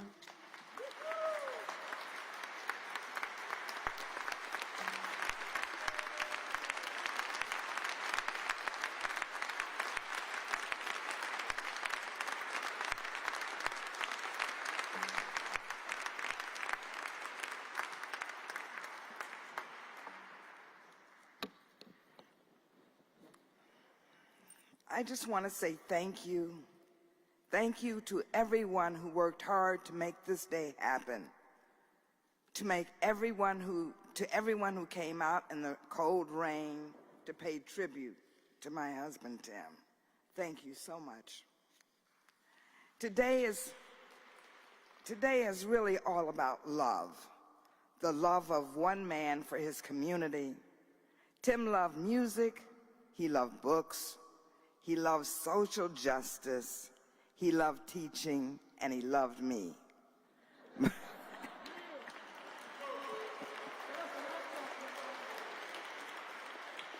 But more than anything, Tim loved people. He loved his people and all people. Tim has always displayed leadership skills since the time he, at age 8 months, brought his family to Chicago from Birmingham, Alabama. And you know what? Tim loved himself, and consequently, he could show love to others. He grew up secure in the knowledge that he was loved and that his life mattered. That's what he thought, how he behaved, the decisions he made, all mattered. At the end of his life, Tim was not afraid, not agitated or angry.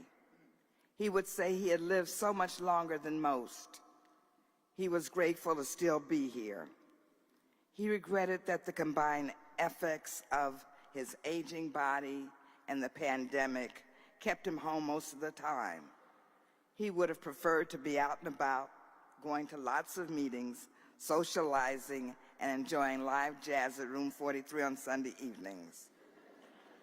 He would have preferred to have a calendar with at least a couple of meetings every single day, and each and every day with a little glass of Merlot and some good jazz on the record player. Tim truly loved his life. It was a great life. He would often say, "I've done the best I could. We couldn't accomplish everything. There's still so much to do." But he had no guilt, no regrets about his life work, and therefore was at peace with himself. He had lived up to his own standards. He had faith that young people would come forward and continue the work. Where would the next Tim Black come from? Where would the next Gwendolyn Brooks, the next Margaret Burroughs, the next Harold Washington, the next Nat King Cole, the next John H. Johnson, the next Clarice Davis Durham, the next Charles White come from? They are already here, sitting in classrooms, standing on street corners, playing basketball. And we need to show them love. They need to know that they are loved. They need to know that their lives matter, that they can make a difference. Tim would tell them, get your education. Be ready so when the door opens, you can walk right in, and then hold the door open for the next person. I've had time to get myself prepared to talk at this event, but I must admit, seeing so many people gathered here in his honor is quite emotionally overwhelming. I can't help but think how much Tim himself would have enjoyed this gathering, all the music. So again, I say thank you.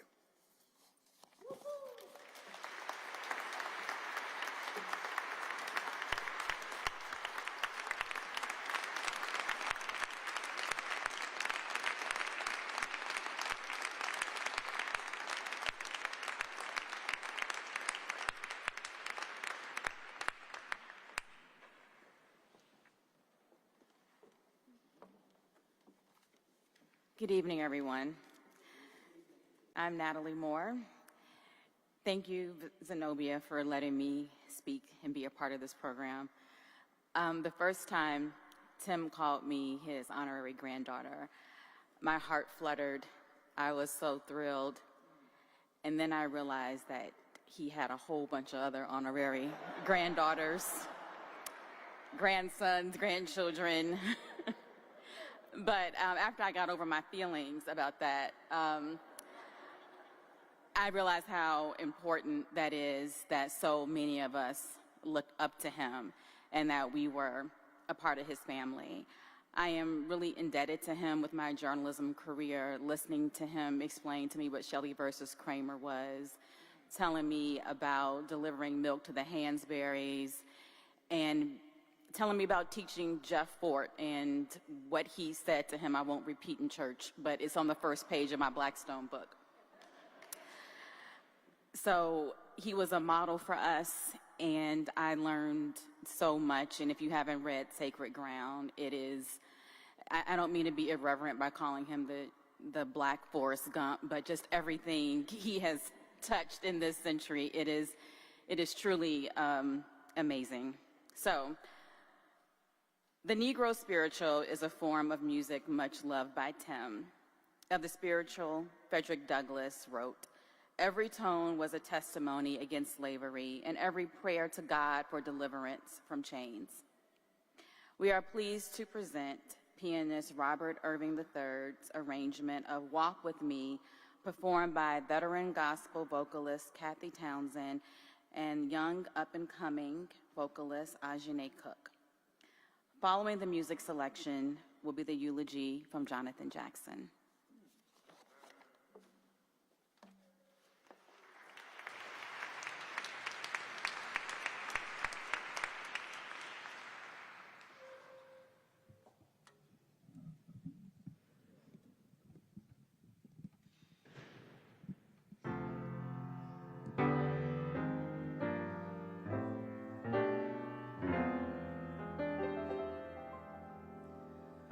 Walk with me, Lord.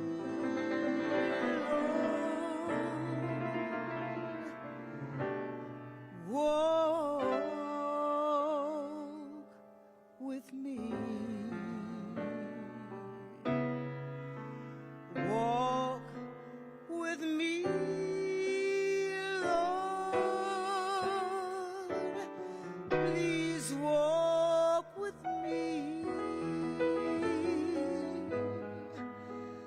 All along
pilgrim journey. I want Jesus to walk with me.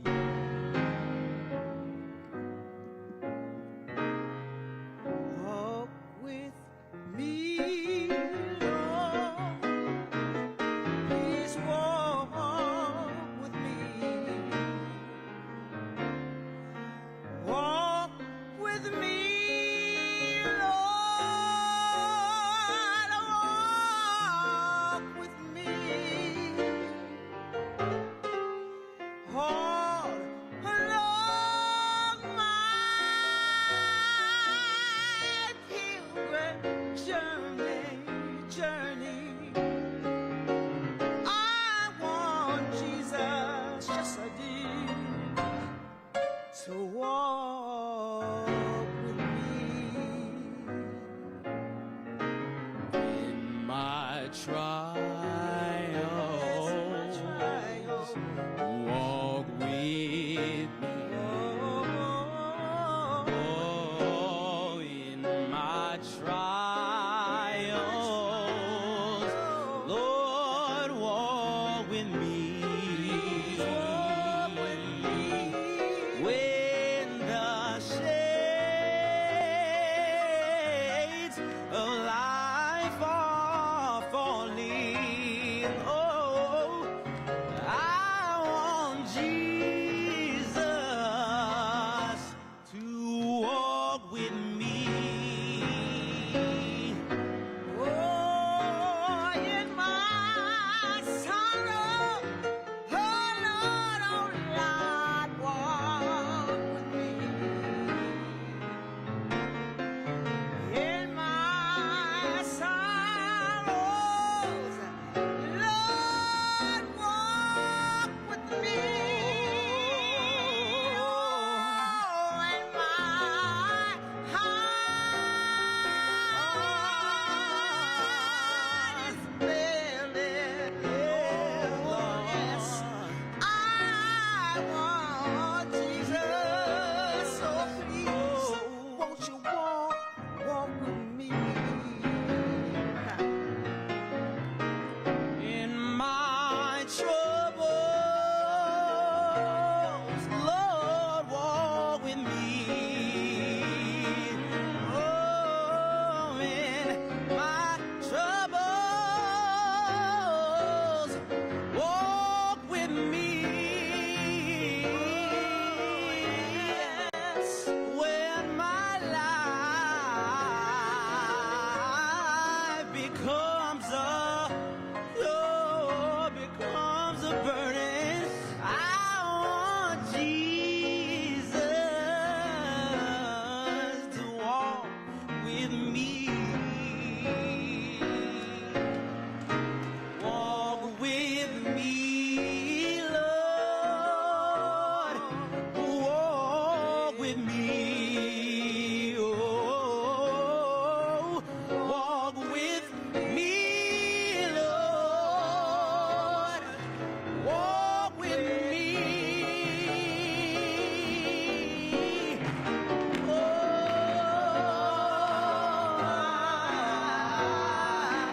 Pilgrim journey. I want Jesus to walk with me. All along my pilgrim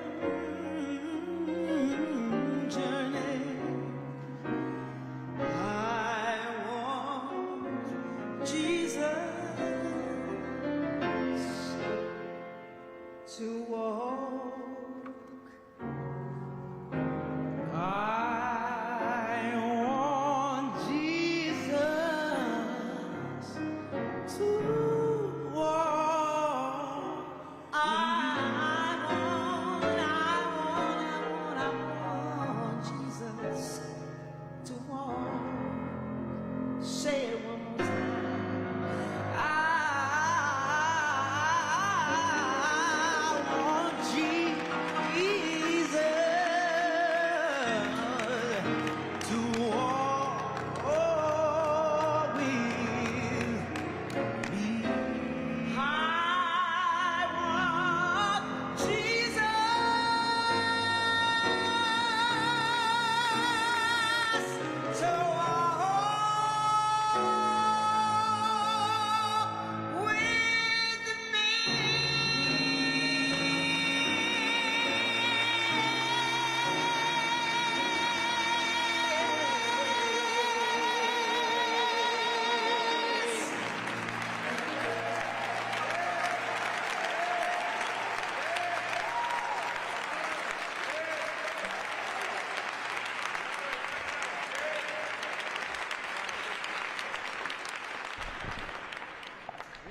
Good evening.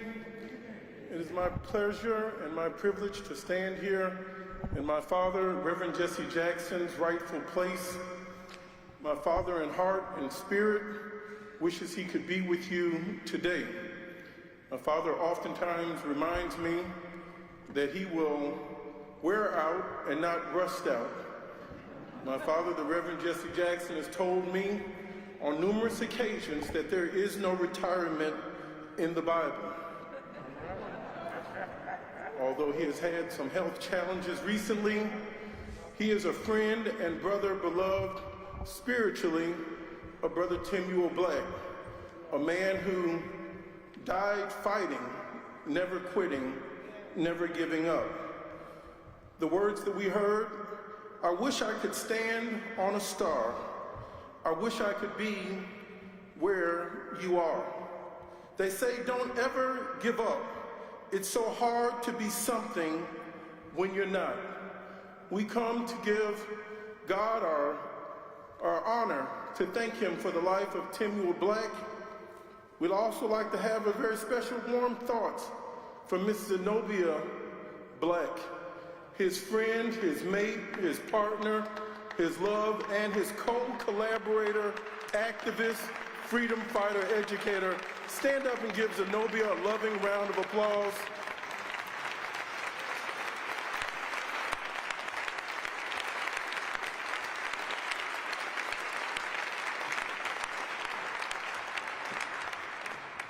Where there was Tim, there was Zenobia. I'd like to say a special happy birthday to Tim Black in heaven. On December 7th would have been his 103rd birthday. I'd like to take your attention to the text in Deuteronomy 22:7. When we come to a time with the elders, we are given by divine providence, if you will, our parents, grandparents, godparents, elders, others that lead us along the way. We must thank our elected officials that are here today. We must thank those members of the clergy that are with us today. And also thank those that are present that are from the activist community. I would ask that you stand.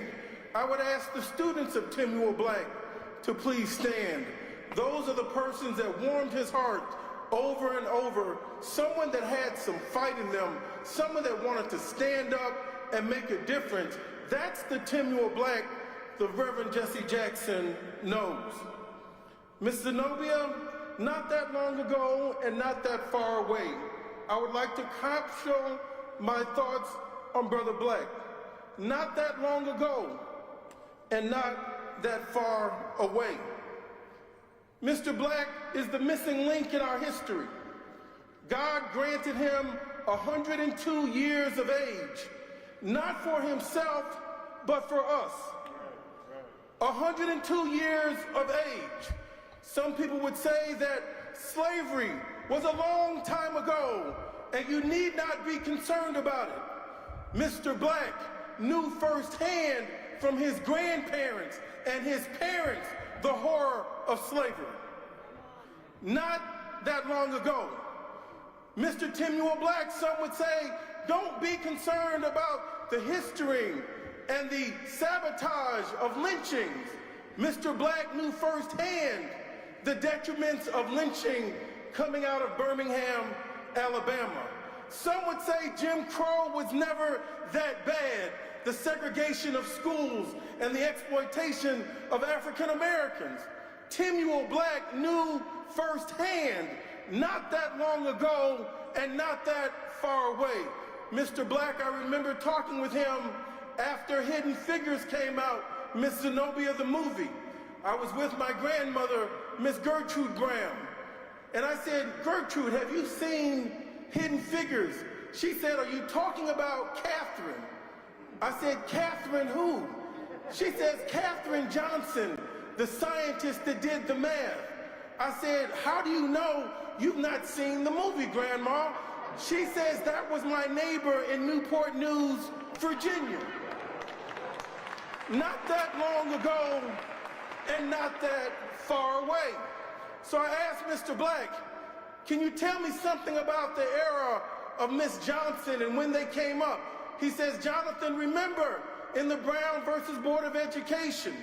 He was so gentle in sharing with you the information you did not know that you thought you knew. He says, Jonathan, remember they should have a prequel to that movie because Miss Johnson and all of those mathematicians were taught by black educators. After the Brown versus Board of Education, they got fired. I asked my father to please help me get your words together for this momentous occasion. How was it, Dad, I asked my father, when you came to Chicago and you were working with Timuel Black? My father reminded me, he says, Jonathan, Timuel Black was in Chicago when I got here. Then my father, he's very fast on his feet, don't take nothing away from the Rev, he went on and told me, he says, Jonathan, the NFL is 100 years old today.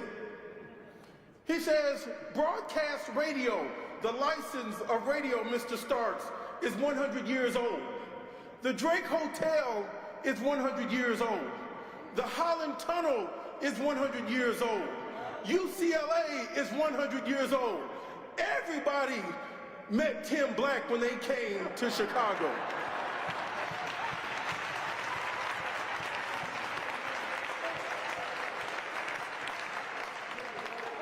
He said, but I want you to tell them that Dr. Howard Thurman asked the question, what do we have that is non-negotiable and irreducible? That is the essence of our will to be free. Reverend Martin Luther King said it another way. He says that which we have, he cared less about pious irrelevancy and sanctimonious trivialities. He was wed to Tim Black because he had a fighting and a marching spirit. He was not simply a historian. He looked to the past because we know that history does not repeat itself. People repeat history. With the knowledge that Mr. Black knew of the past, he used it in the present to shape the future. We stand here today to honor Mr. Black. My father, Reverend Jackson, told me he came to Chicago in 1964 as a student to organize while he was a student here at the University of Chicago. The children that were from Forestville were being prevented from going to a new school. That new school that they fought for, he met Timuel Black on the picket line because we had hyper-segregated schools then and now. There are 300 predominantly African-American schools in the city of Chicago today where black students will not have a white classmate. Then and now. After the Roy Katz and the fights for Forestville, there was a new school that was erected, and that became King High School on Drexel Boulevard.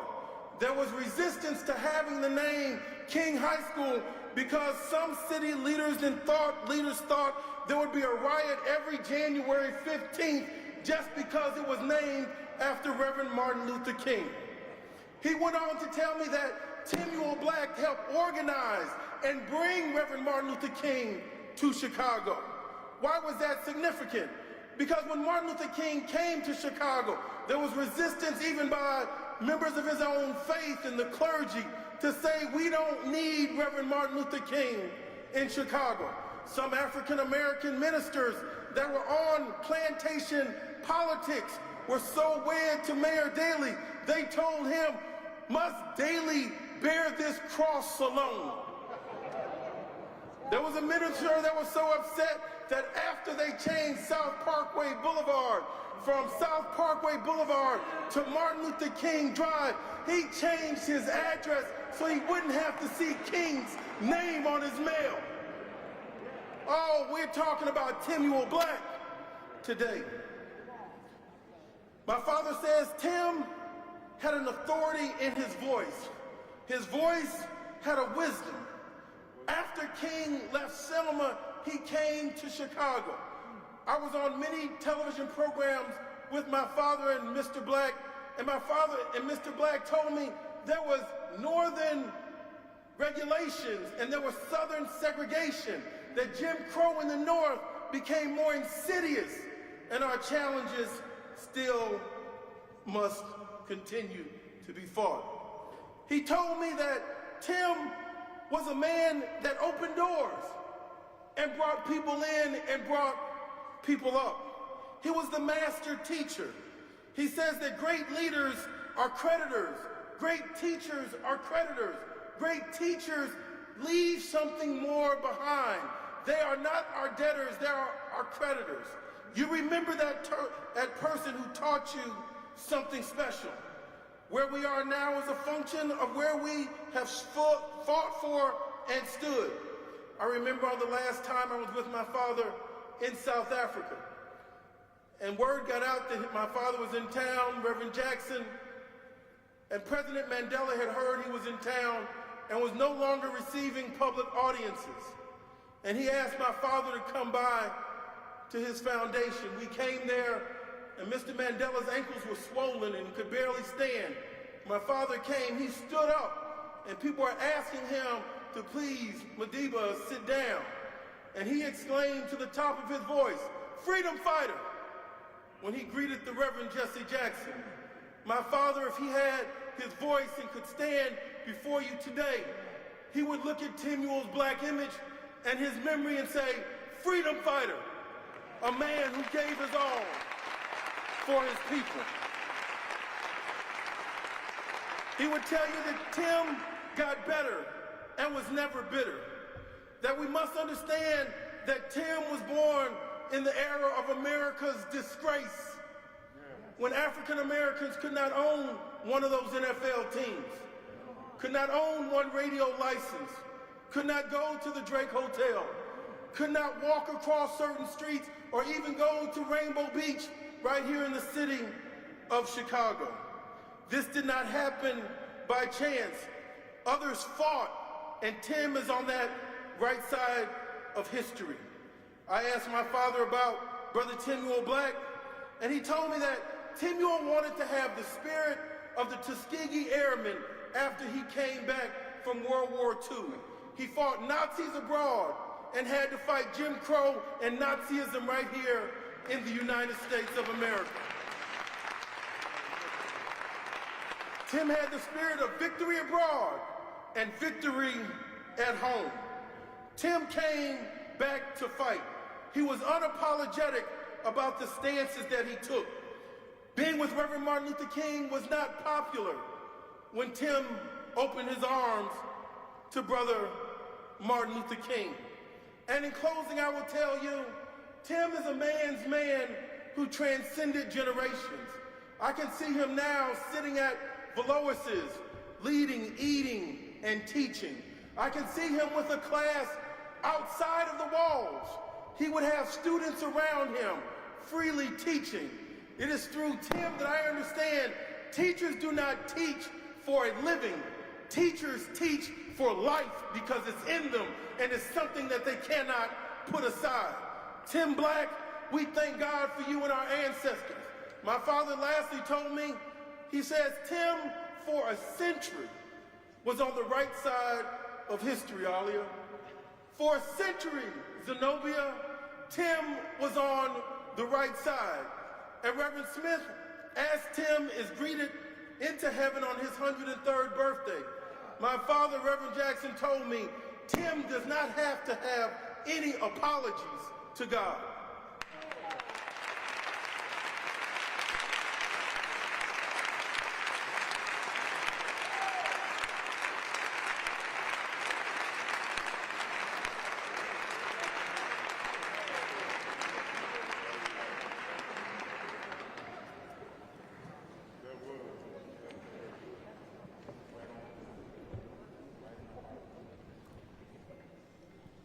I have great news. We have 8 surprise speakers waiting to come up.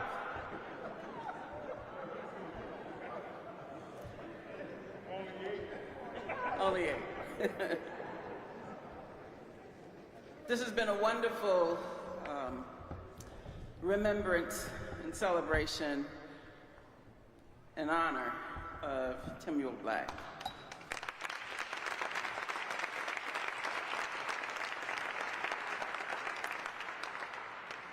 I'd like to ask that we briefly offer a moment of silence for our own personal reflection at this time.